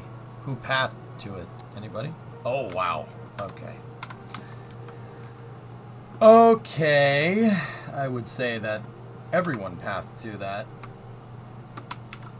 Now do that, and let's see if we can get something like that going.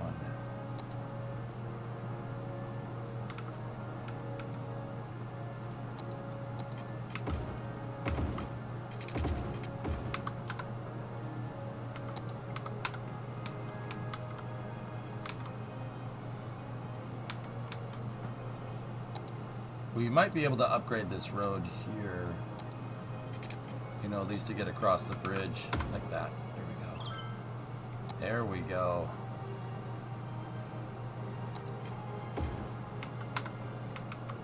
Trucks are immediately pathing to that. Good.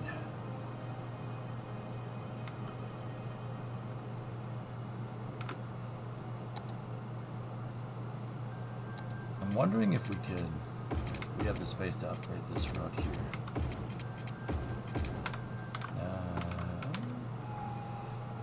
No. But if we take this and move it out like that,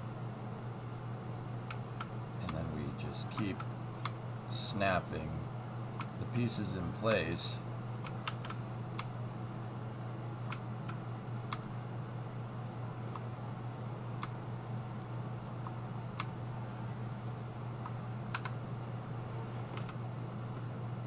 we could basically make a big avenue here for feeding into these districts. Got 'em.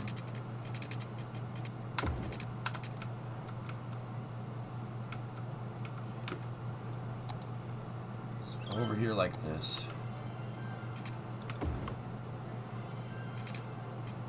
Nah, don't do that way. That should alleviate congestion up there, putting in this bridge here.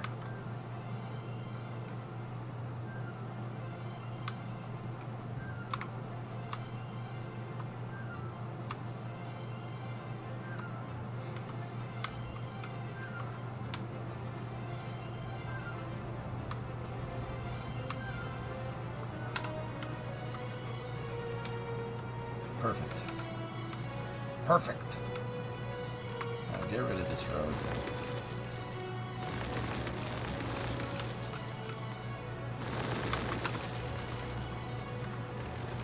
You shall not snap. Demolish that bridge. We don't want it. We don't want your bridge. We don't want it here.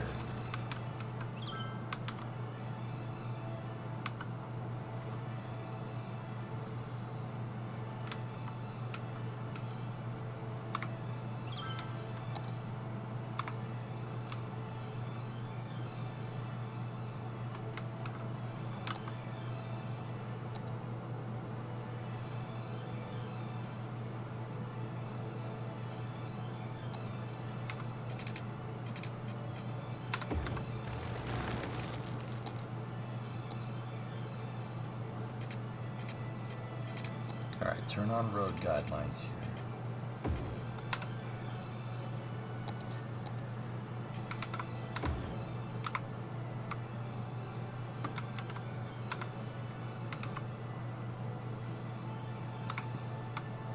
Yeah, that's as one does with roads.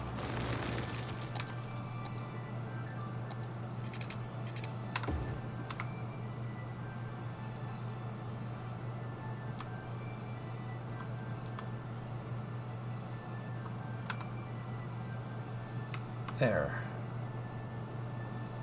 Let's see if giving them giving the trucks another way out is going to help. I think it will. I mean, it's not the best way into that district, but it'll work. Where's our truck pathing going now? It's feeding through all these districts. Very nice.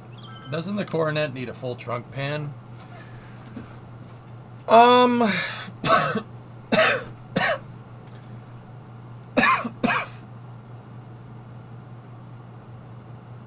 I don't know. I haven't looked in there in a little while.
Modern Paradox QA Depot's got activity today per Steam database.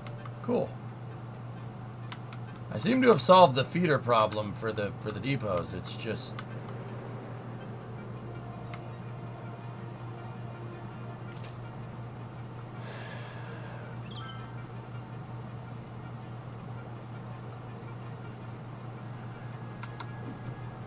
you came up with a project for your mom at 51 Crown Vic. Needs very little and only 6K. Project part would be converting it to an automatic, which my dad found an automatic parts car. We'll see what she says. Cool, Maz. Byron, EJ, I'm facing a situation and I'm seek of your guidance. What's on your mind, dude? Coke 600 is under weather delay again. Lovely.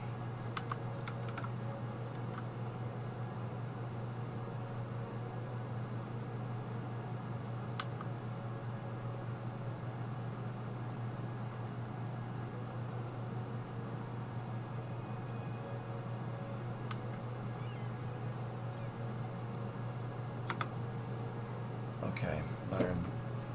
We have a group of friends, and unfortunately one of them went rogue. He's flat earthing. Okay. Oof. Alright.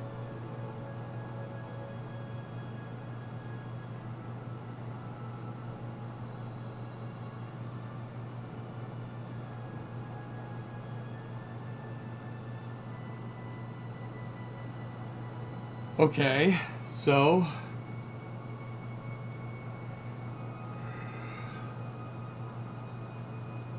now he says a rocket reaches 8,000 meters per second at orbit. 7,600, but close.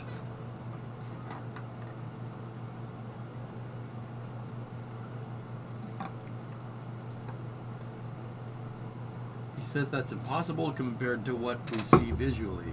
All right.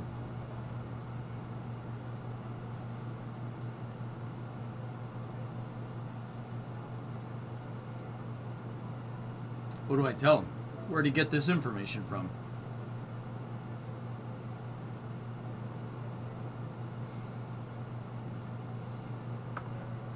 Honest. Where'd you get that information from?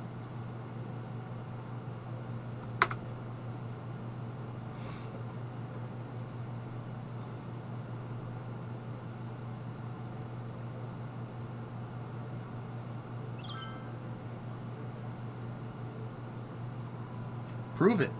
Prove it with math.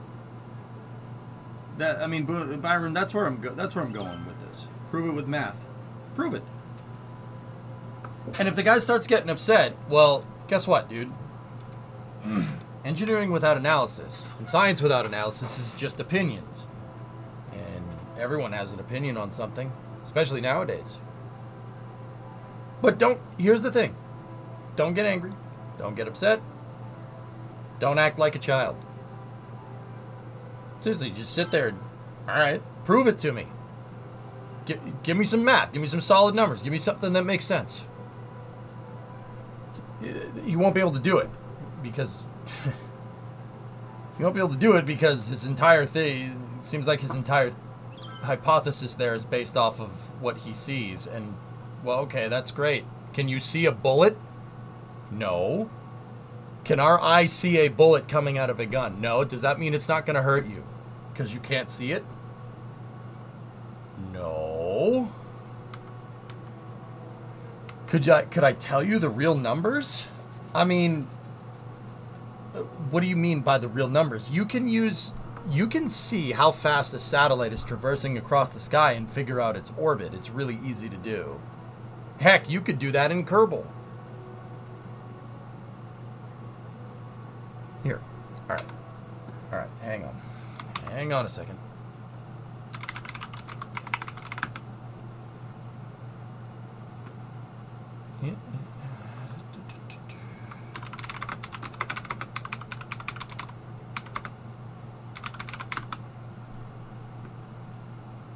Here. There's a YouTube channel around. There's a Kerbal YouTube channel called Jamie Logan Aerospace. This is a really, really, really, really good channel, especially in this particular regard. Check this out. What are the speeds? Any idea? You can do it in KSP, okay? But the math works in real life. Here. Let me show you real I quick. work as a navigation operations engineer supporting the James Webb Space Telescope and the Tracking and Data Relay Satellite System. A large component of my job involves performing orbit determination, or OD, for these spacecraft. This process involves using a set of observations of a spacecraft's motion in order to infer its trajectory. OD is a critical aspect of spaceflight operations, as those piloting the spacecraft can only make informed decisions about how to maneuver the vehicle, provided they have a sufficiently accurate model of where the vehicle is and where it's going. Kerbal Space Program provides us with a sufficiently accurate simulation of orbital mechanics and spaceflight operations that we should be able to simulate orbit determination as well. So let's explore how methods of OD can be applied in KSP to reconstruct the orbits of spacecraft using ground-based observations. If we set another vehicle as a target, the game provides us with a vessel label that marks its direction in the sky. We'll get back to its cities in a distance. moment. We can find a way to take precise measurements of the vessel label's azimuth and elevation angles. We can use them along with the distance to calculate the vehicle's position relative to a tracking station. To this end, we can use the DLC rotors and hinges to construct an antenna mount with an attached set of crosshairs. Then, we can read off the target angle to within a fraction of a degree in the part menu. Unfortunately, there's a bit of a problem. Another vehicle's vessel label is only visible when it's within 100 kilometers of the active vessel. This means that any potential target orbiting Kerbin will only be visible for a small portion of its orbit and will need to be in a very low, fast-moving orbit in order to be seen at all. Not to worry, we can just move our operation out to a small moon like Minmus. There, the orbital velocities are slower, and an orbiting vessel can remain within 100 kilometers of a point on the surface for a large portion of its orbit. This does, however, introduce a new problem. When we used our tracking station on Kerbin, we could spawn the vessel on the launch pad with the launch clamps to keep the antenna mount aligned perfectly level and pointing due north. The base of the antenna mount needs to be positioned in as close to this alignment as possible, otherwise we'll introduce biases into our angle measurements. Obtaining a level base on Minmus is easy, as the vast flats give us plenty of sufficiently level ground. Swatch, we'll get back to station cities in on. a second, dudes. If we place down a ground anchor, we'll have a static, level attachment node, which is automatically aligned north-south in EVA construction mode. We just need to design our tracking station out of parts small enough for EVA construction. We can map both the azimuth rotor and elevation hinge to CAL controllers so that their traverse rates can be finely tuned. All we need now is a target vessel for us to test it on. I've placed the crew capsule in an orbit with a semi-major axis of 120 kilometers, an eccentricity of 0.1, an inclination of 10 degrees, a longitude of the ascending node of 30 degrees, and an argument of periapsis of 240 degrees. I did this using the debug menu so I could place the target in a known orbit which we'll use later to evaluate our OD accuracy. We'll make our first observation when the target has come up over the horizon to the west of the tracking station. Now, We don't okay, pay attention to this part. This is the part you can do with a frigging telescope if you really want to. If you really want to do this out, go to the night sky at the right time and do this with satellites that are going across the sky. It can be done. You can do this. I can do this. Anyone can do this. And the math is actually need gonna to happen here in a precisely second. match our azimuth and elevation rates with the target. We just need it to pass through the center of the crosshairs in order to take a measurement. Sorry, Poison. If I pause the game at the moment the crosshairs and vessel label are aligned, we can record the values we need to make up our observation set. We'll record the azimuth and elevation from the rotor and hinge part menus, and if we hover over the vessel label, we can record the distance to the target as well. Now you can't get the distance here, but you can do this without having that information. Or you could just search the given information for the satellite that you're trying to observe. Say the ISS, we know its orbit. For the time of observation, We can see the current universal time in the flight info panel of the debug menu, and we can record its value to an accuracy of 1/1000th of a Discovery, second. go at throttle up. We'll also use the flight info Rocks. panel to obtain the longitude and latitude of our tracking station, since we'll need to know its location on Minmus in order to make use of our observations. That's something that you can get. Now that we've recorded all the information we need from our first observation, we can wait for the target to pass overhead and then perform a second observation as it's approaching the horizon to the east. As before, we'll align the vessel label in the center of the crosshairs and record the azimuth, elevation, distance, and universal time. At this point, we could wait for the target to complete another orbit and perform more observations, but we actually already have all the tracking data we need in order to perform our OD.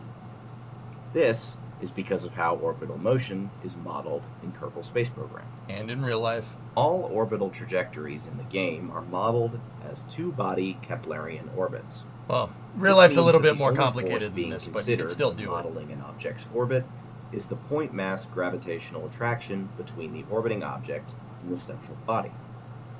Under this assumption, all orbital elements except the true anomaly are fixed, and the target's position and velocity can be directly computed at any point in time.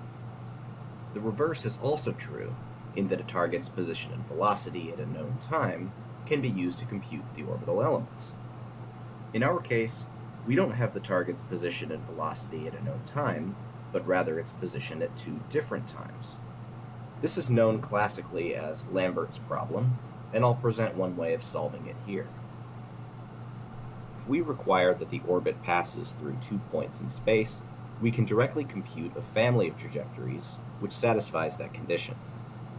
We'll parameterize these trajectories by this value I'm calling b, which is defined as the angle between the periapsis of the orbit and the position of the first observation.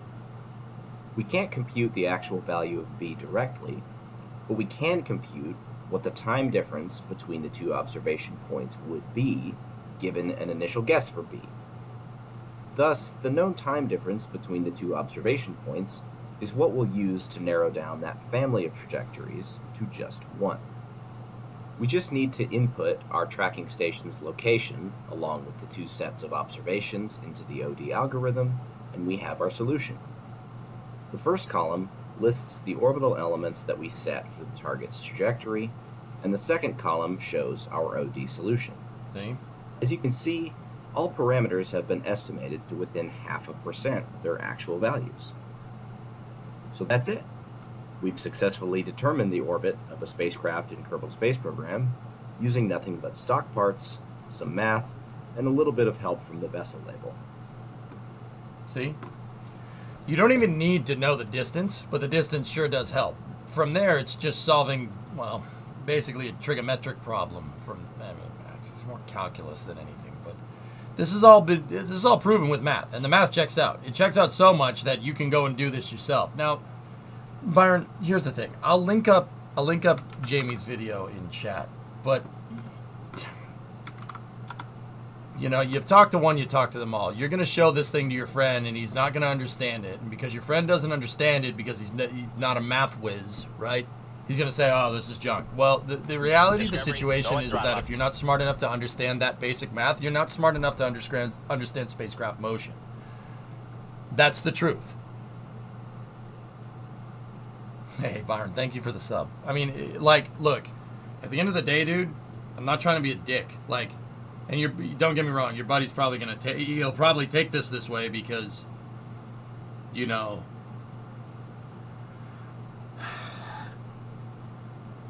because sometimes people just want to disagree for the sake of disagreeing. Like, that's the reality of the situation. But at the end of the day, it's like, you know, dude, are you a calc major?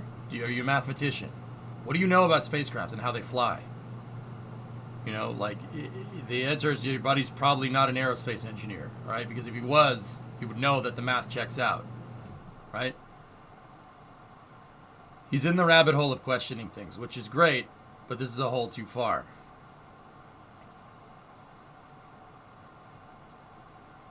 Yeah, see, Byron, the reality of the situation is that nobody can do things in moderation anymore. All right, it's just we tend to think binary, like in a binary world, which is hilarious to me because at the end of the day, the world's a little bit more complicated than ones and zeros. Maybe that's because we spend too much time on the computer, you know? I don't know. But the reality of the situation is that there's a lot of skeptical people out there, and there's more importantly, there's a lot of skeptical people out there that aren't academically educated. Now, don't get me wrong. That doesn't mean you're not smart enough. You can't be smart enough to learn this. Just because you don't have an aerospace engineering degree doesn't mean you can't learn and understand it. All right? But in order to really learn and understand it and even be contrarian to said math, you need to understand how math works in general. You need to understand the math behind what is the consensus, right? Oh, everybody, so playing off the notion that it's one big conspiracy theory, right? That the earth is flat and, people, they tell you it's round because of control or whatever, which is, all right, whatever. Okay, if you can't understand the math that proves that it's round, what makes us think you can't understand the math that proves that it's flat, right? If you can't do one, you can't do the other. You should be able to prove this wrong. But you can't. Because, once again, Byron, if you can't understand the math behind what proves that it's round, what makes us think that you can do or be smart enough to understand the math that makes it flat? Once again, you should show that video to him. Show that video to him, right? And if the guy sees that video, right? If he sees that video and says, "No, this doesn't make any sense." Well, okay. I'm not asking whether it makes sense or not. I'm asking whether you understand the math and can prove it.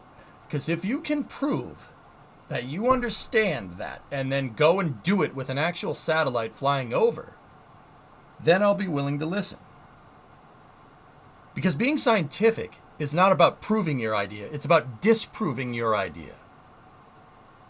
People tends to get lost in the minutia nowadays because people just want to be contrarian. Humans are contrarian in general, right? Question everything. Yeah, I get it. I understand that. That's part of being scientific, not all the time. Which once again goes back to taking things in moderation. Everything should be done in moderation. You can't question everything. All right, because if you're questioning everything, you're questioning nothing. And you just sound like a complete crackpot.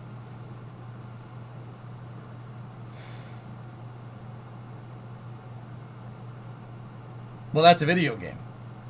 Yeah, but that can be done in real life with a telescope screen. But here's the thing. Byron's buddy probably is not going to take the time to go and do it because he's not smart enough to do it, and that's the truth. Look, man. Sometimes you got to be truthful with your friends. All right? Sometimes you got to. And if the guy's going to get upset, then this is what I said, this is what I mean about keeping your cool. If the guy's going to get upset, if he's going to start yelling, just sit there and go, why are you yelling? What's going on here? I don't understand. Why are you yelling? Why is this such a big deal to you? Like, if that's how you want to do it. But see, here's the thing, man. Byron, if people don't want to, if they don't want to do it, if they don't want to learn the math, well, I can't force them to. Part of what I do here is that if somebody comes in and says, "I believe the Earth's flat," EJ, all right, okay, sure. Because think about it for a second. Why would you go in here and say that to somebody? Why would you go in here and say that to me? Well, most of the time it's just people screwing around. Like 99% of the time it's just screwing around. But sometimes it isn't. And when it isn't, like I said, okay, all right, prove it. And then when I say prove it, they get all mad. I'm not saying you're wrong. I'm saying prove it. And they can't. They never can. And don't get me wrong. I'm not sitting here and say, just because, they prove it. And if they start saying, well, this is because of this, I'll actually listen. I'll actually listen to them. I make them dig their own friggin' graves, dude. That's not, because it's not worth my time. It's not worth my time, and it's not worth my effort either. The effort that I'm, like, dude, some people are just too far gone. And it sucks that this is happening to your buddy, but, I mean, I don't know. I had no idea how far we are. I have no idea how far we are, how far away we are from public space travel, but oh boy, I hope it's coming soon. Put them on there as soon as possible. Appreciate the words. Yep.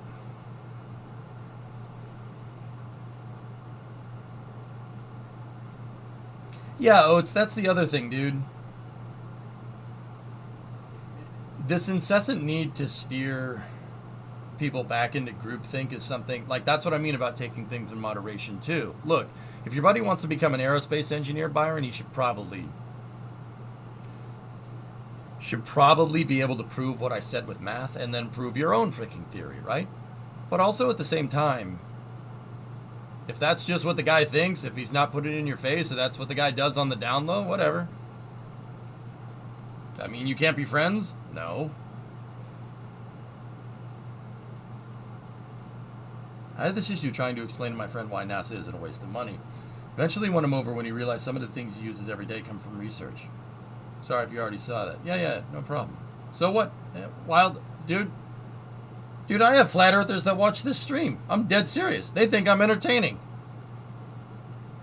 I don't give them crap. Why? Because I don't need to give them crap. Why would I do that? I'm not on some ideological crusade here to get everyone to think the same way as me. That's stupid. I'll try to persuade people, sure, absolutely, but I only persuade people that want to be persuaded. You know what I mean? Like, I can sit here and make an argument for space till I'm blue in the face. You know what? It'd be boring as hell. No one would want to watch it.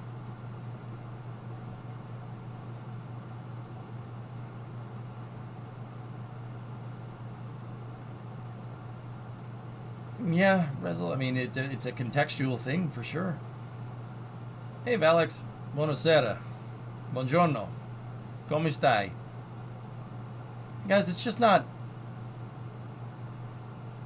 worth the effort. Just, you know, at the end of the day, put effort in where you should. I think that's the biggest mistake people do. Like, people spend so much, dude, can you imagine the amount of effort if we took the amount of effort that people use arguing over stupid stuff on the internet and we channeled that effort towards like a space program or something, we'd be on Pluto in like a week.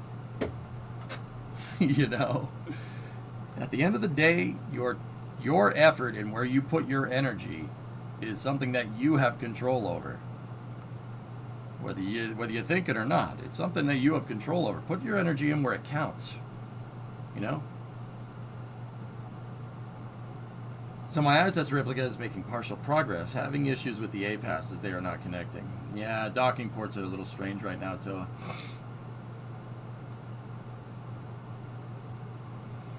Yeah, Oates, I don't know, man. I also noticed that there's this like cult of science thing going on where being skeptical of any idea at all gets you shunned, right?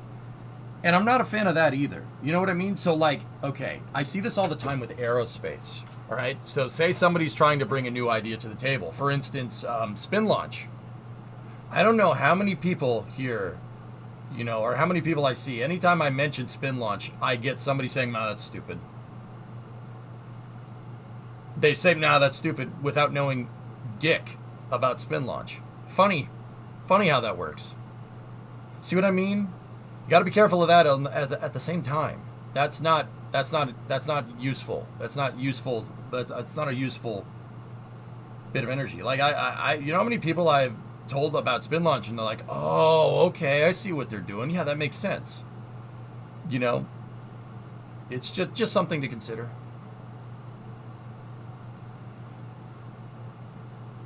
Yeah, I know, Nick. Right? There's an emotional reason why people believe things like flags and other things. Using logic will encounter it. Yeah, Aqualex, it's usually some kind of social thing that's co-opted it, which is funny to me. Which is why I told, hey, Mad, for helping me focus my energy and being more positive and supporting instead of negative. Yeah, I got you. Mm-hmm. Yeah, it's not a new phenomenon. That's right, Jim. Yeah. Mm-hmm. Yeah. Yeah, Cletus, it's not a bad idea when you understand that they're launching satellites that are this big. That makes perfect sense to me. I'm all right. What about you? Bene. I'm good, man. Yeah, T-Man, me too. Hey, perfect pun. I don't know, man. Yeah, it's just... Look, here's the thing. Anybody that has some crazy outlandish idea, I'm not going to sit here and be like, that's stupid. Have you ever seen me do that with people that say, hey, gee, what if we tried this? I never do that. The only time I'll do that is if I'm friends with the person and I'm trying to be a jerk. I rarely ever have... Rarely. Don't get me wrong, I've still done it from time to time. I ain't perfect.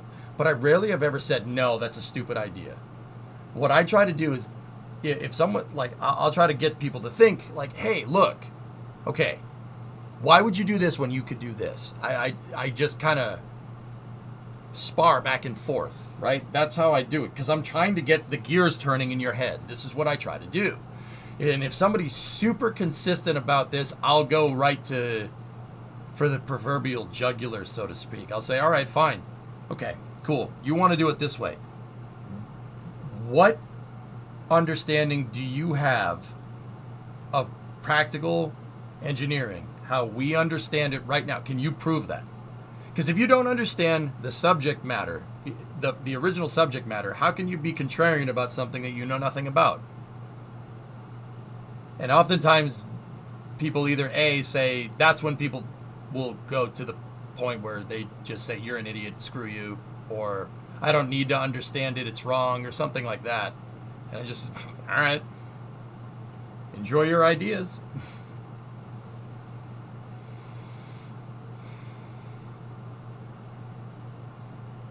What are we doing today? I'm playing Cities, but I needed to help a viewer out with something. Oh, Hando, I said that to somebody once. Some guy came in chat trying to get a rise out of me, and I banned him because it was blatant, right? And then he messaged me saying I was a terrible person, and I just said stay in school and didn't say anything else. Dude, the guy wrote me an essay on how I'm an idiot. It's awesome. It was awesome. Yeah, I could show it to you guys if you want. Yeah, guy wrote me an essay on how I'm a terrible person, how censorship, blah blah blah blah. Dude, it was friggin' sweet. I've seen it, Yep. Show it, please. Nah. I don't want to turn this into a streamer reacts to viewer, streamer content reacts to react. I don't want to do that, guys. I'll get back to playing the game. I told him to stay in school. The guy got really, really, really mad. Like, really mad. Yeah, there you go, English. Yeah. Oh, yeah. Dude, I've been called everything under the sun, Wild. Because people don't understand that at the end of the day, it's my chat. And the rules are pretty straightforward. But for some reason, I run into this phenomenon every once in a while with viewers where they think the rules are subjective to them. No, this is my stream. This is my house. You abide by my rules or you can leave. That's it. Like, so when people say, oh, well, technically this rule. No, not technically this rule. Technically you leave now. Like, you can go have your own set of rules on your own stream. And for some reason, people have a real hard time reconciling that, right? And yeah, oh yeah, anytime, so like if someone swears in my chat, this has happened before. People swear in my chat, most of the time, 90% of the time, here, let me pop Cities back open. 90% of the time, I say, hey, can you not swear in here? And they go, yeah, sure. Oh, my bad, man. That's great. Because those are sensible and respectable people, right? Those are people that understand this. That understand this is my house, my rules, right? Right? But that other, sometimes, well, actually, it's like 99% of people do that. That other 1% is like, well, you don't get to control me. I'm like, well, actually I do. It's my stream.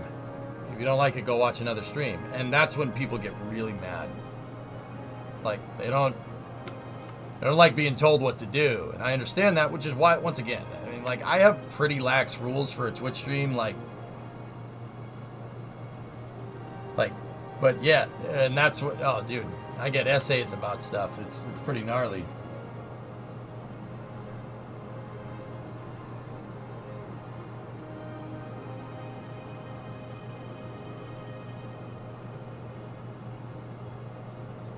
I don't know why that got axed, Oculus. I have no clue. I don't know. They change the stupid moderation settings all the time, buddy. I have no idea. Yeah, alleviate it happens. Dude, dude, like, that's the reality of the situation. I say no cursing, but I realize that sometimes you gotta let shit fly. I'll take my time out just like everybody else.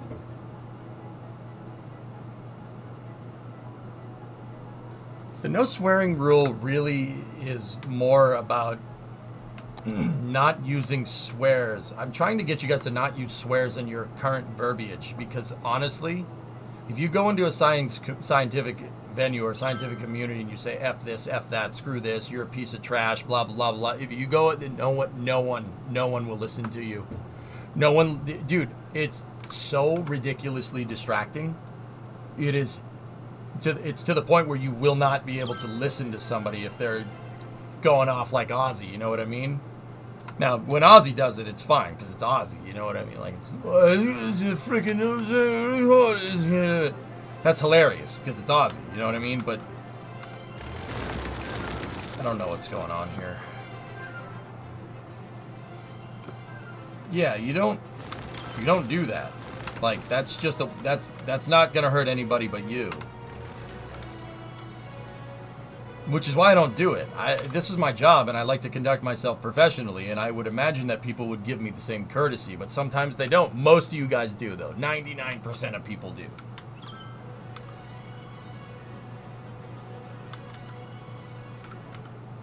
But yeah, no, I mean, hey, whatever. Like, something like that, Codewise. I just don't. I don't know, it's just something that's very strange to me. Like, is this Amsterdam? Lol. It's supposed to look like it. It's a Netherlands-inspired city. It's not exactly Amsterdam. Clearly, Amsterdam doesn't have these goods problems or labor problems or fire problems that I have, but yeah. Joe messed up.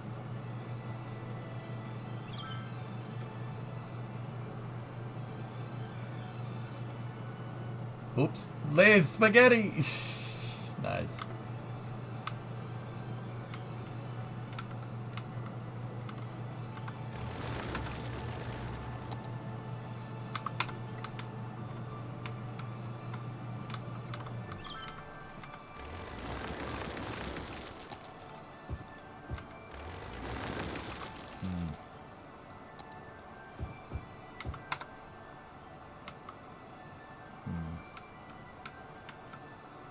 We on our way to get the church yet? Oh. Really? I only have 32 abandoned buildings in the entire city? I have a feeling that might be more than that.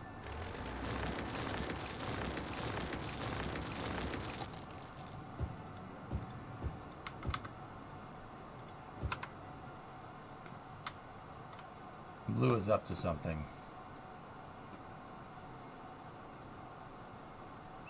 Yep. Tensioning rods.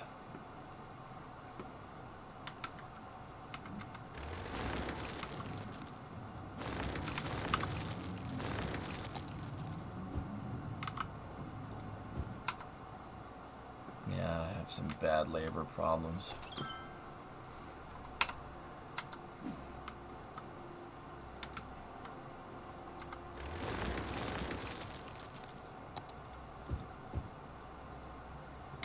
What do tensioning rods do? They hold satellites down.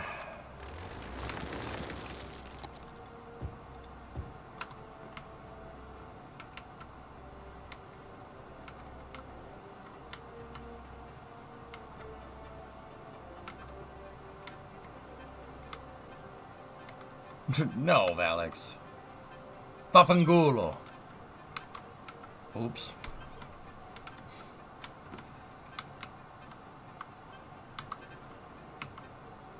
They're trying to patent something that SpaceX among those is already doing. Maybe. It seems similar, but not exact. Yeah, Alex. It seems similar, Alex, but not exact, too.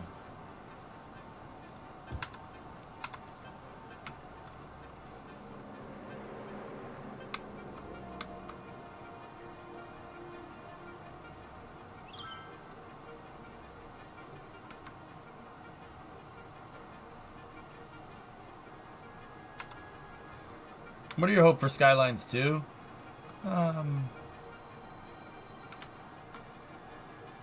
Building design probably should be something that should be focused on.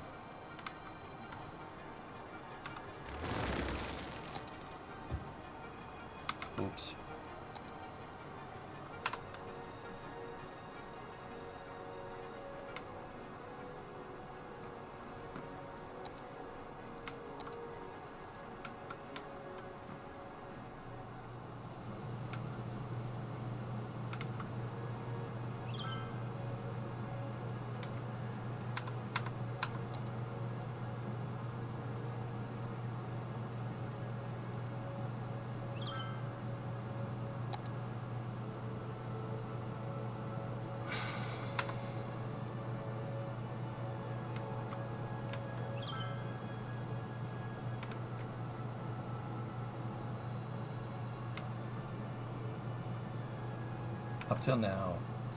Up till now, city simulation games have always been so American. It's insane.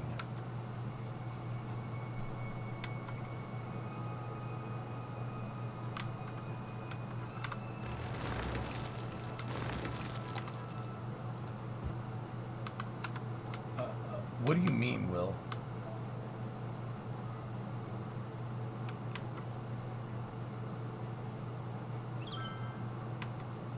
I'm not sure what you mean by that. Like, are you talking about like till City Skylines? I mean, that's probably because it's not made in the U.S. It was made by a Finnish company called Colossal Order. That probably has something to do with it. I really do like how you can do Euro builds in cities. That's actually one of the better parts. That's one of the most fun parts of the game. I like how you can do any type of build. I mean, prior city simulation games in the past, like SimCity 4, were kind of limited. They're limited in scope because of sprites, you know? You can have people living in a building, working in it, and shopping in it. Mixed zoning is wonderful.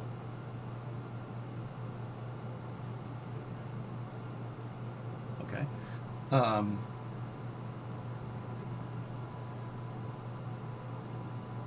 Skylines, it's nice, but it's still not there yet.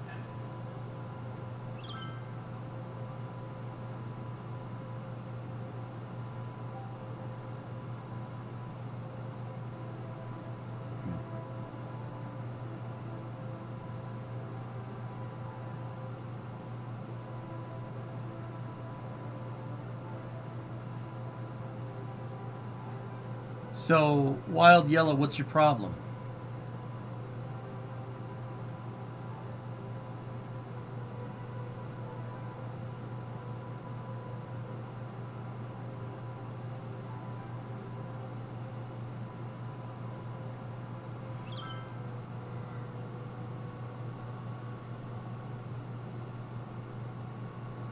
Where are you going wrong with your city, man?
Yeah, Kent, that I agree with you.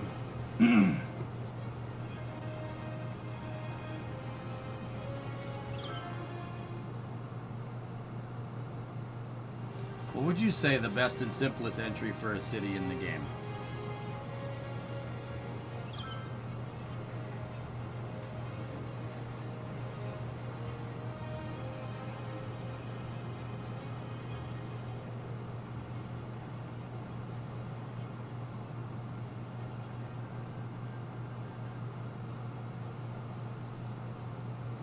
I don't really understand what you're saying, T-Man. I'll be honest with you. I have hotels and resorts installed, Green. I haven't really messed with it too much because I'm trying to fix my goods problem. I think I just have too much commercial. But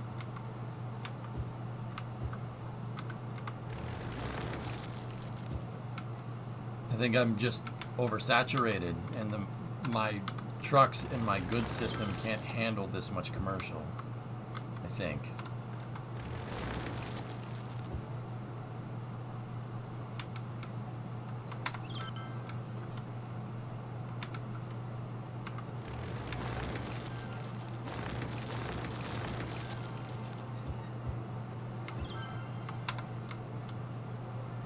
Thanks, Messiah.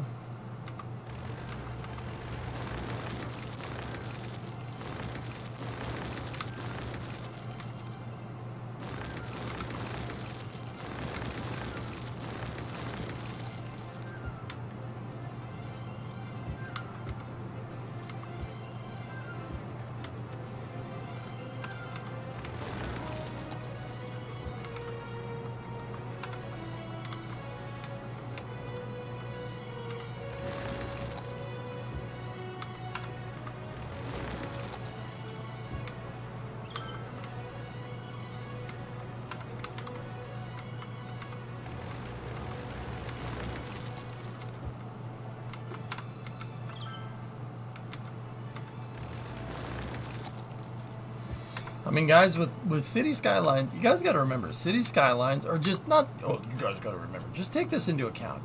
City Skylines is a game. Cities is a game that is a first attempt at making a city builder from Colossal Order. It's the first attempt. Their first attempt was quite literally a game that was better than SimCity's fifth attempt. Now, don't get me wrong. City Skylines has a lot of aspects from SimCity. You could tell that SimCity was kind of a basis for this. It's kind of obvious. But can you imagine what City Skylines 2 is going to be? Pretty good.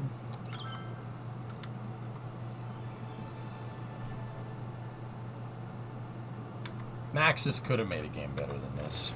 They could have, if EA let them, but you know, that didn't happen.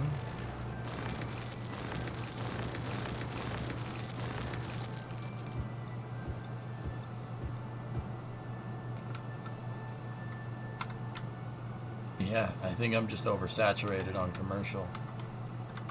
My industrial base and my population base cannot handle all this commercial. And I screwed up the relationship between commercial, residential, and industrial.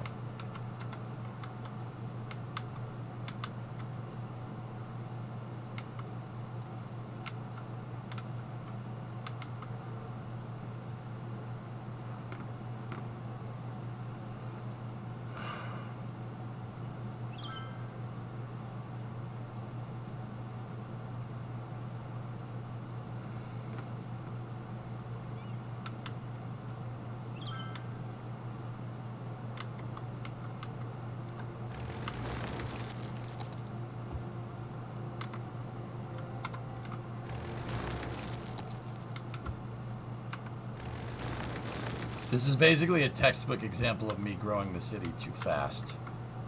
I built up this area way too quickly.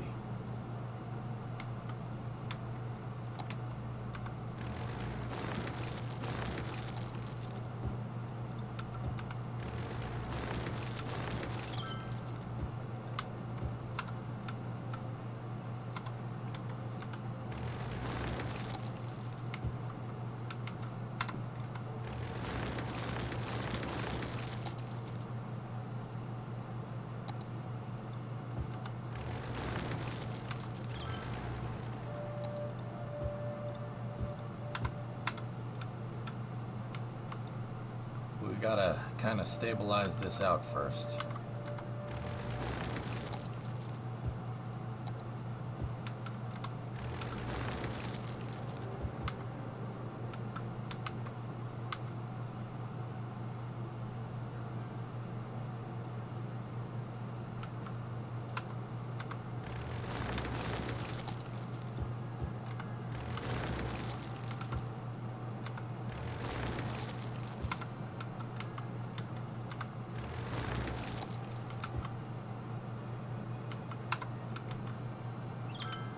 I don't really like brute forcing myself through a problem like this, but kind of what needs to be done here.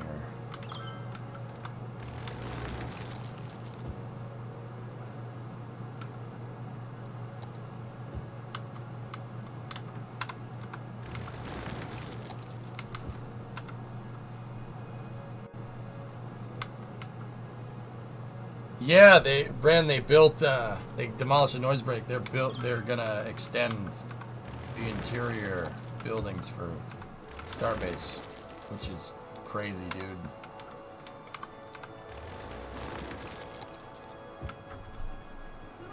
Hey Bree, how you doing? Good, how are you? I'm alright. How are you? Good, you seem like you're bumming. I'm really tired.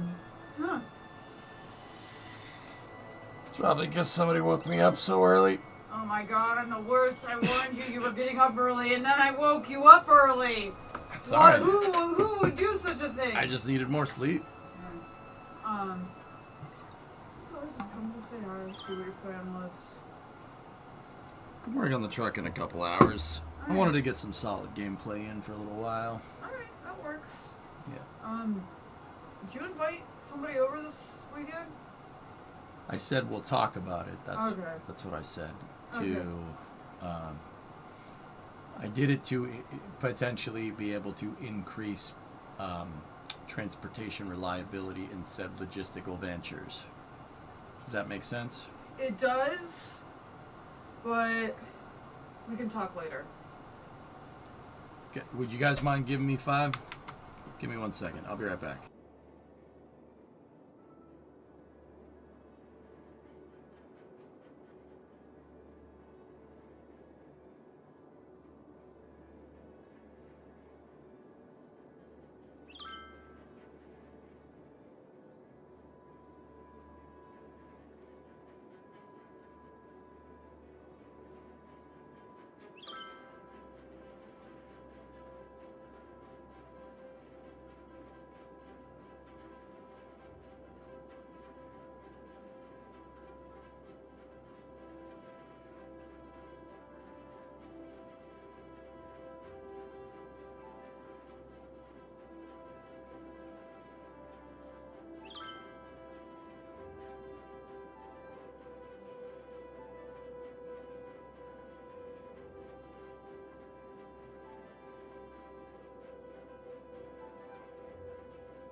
Hey, I'm back. Hey guys, I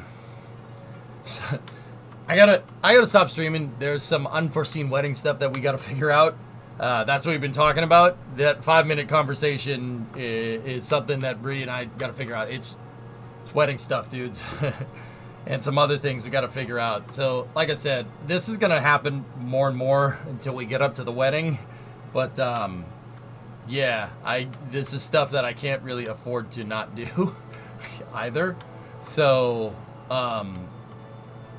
yeah, I apologize, dudes. Like, there's gonna be more interruptions and stuff as we get closer and closer, because we're just making sure we got all of our T's crossed and I's dotted. So, can't afford to do, can't afford not to do. Yeah, seriously, it sucks because I feel like the content has been terrible lately. Well, I mean, it's not bad, but it's not really up to my standards, you know. But don't worry, we'll get at it more later. So, fellas, I need to pop off. We ran into a little bit of a logistical thing with wedding stuff that we gotta figure that one out. So, we're gonna go get that done, and it's Memorial Day anyway. Yep. And I'll see you guys all tomorrow. Tomorrow we'll jump back into KSP2 and we'll go from there. Yeah, sorry about the shorter stream today. Like I said, it's gonna be shorter streams than what you're used to, pretty much up until a couple of weeks from now. So, yeah, I'm gonna go get this stuff done. I'll talk to you guys tomorrow, noontime. We'll jump right into KSP and we'll go from there. Just happy to see you. Thank you. So, have a good night, guys. I'll talk to you later. Thank you very much for watching, and I'll see you.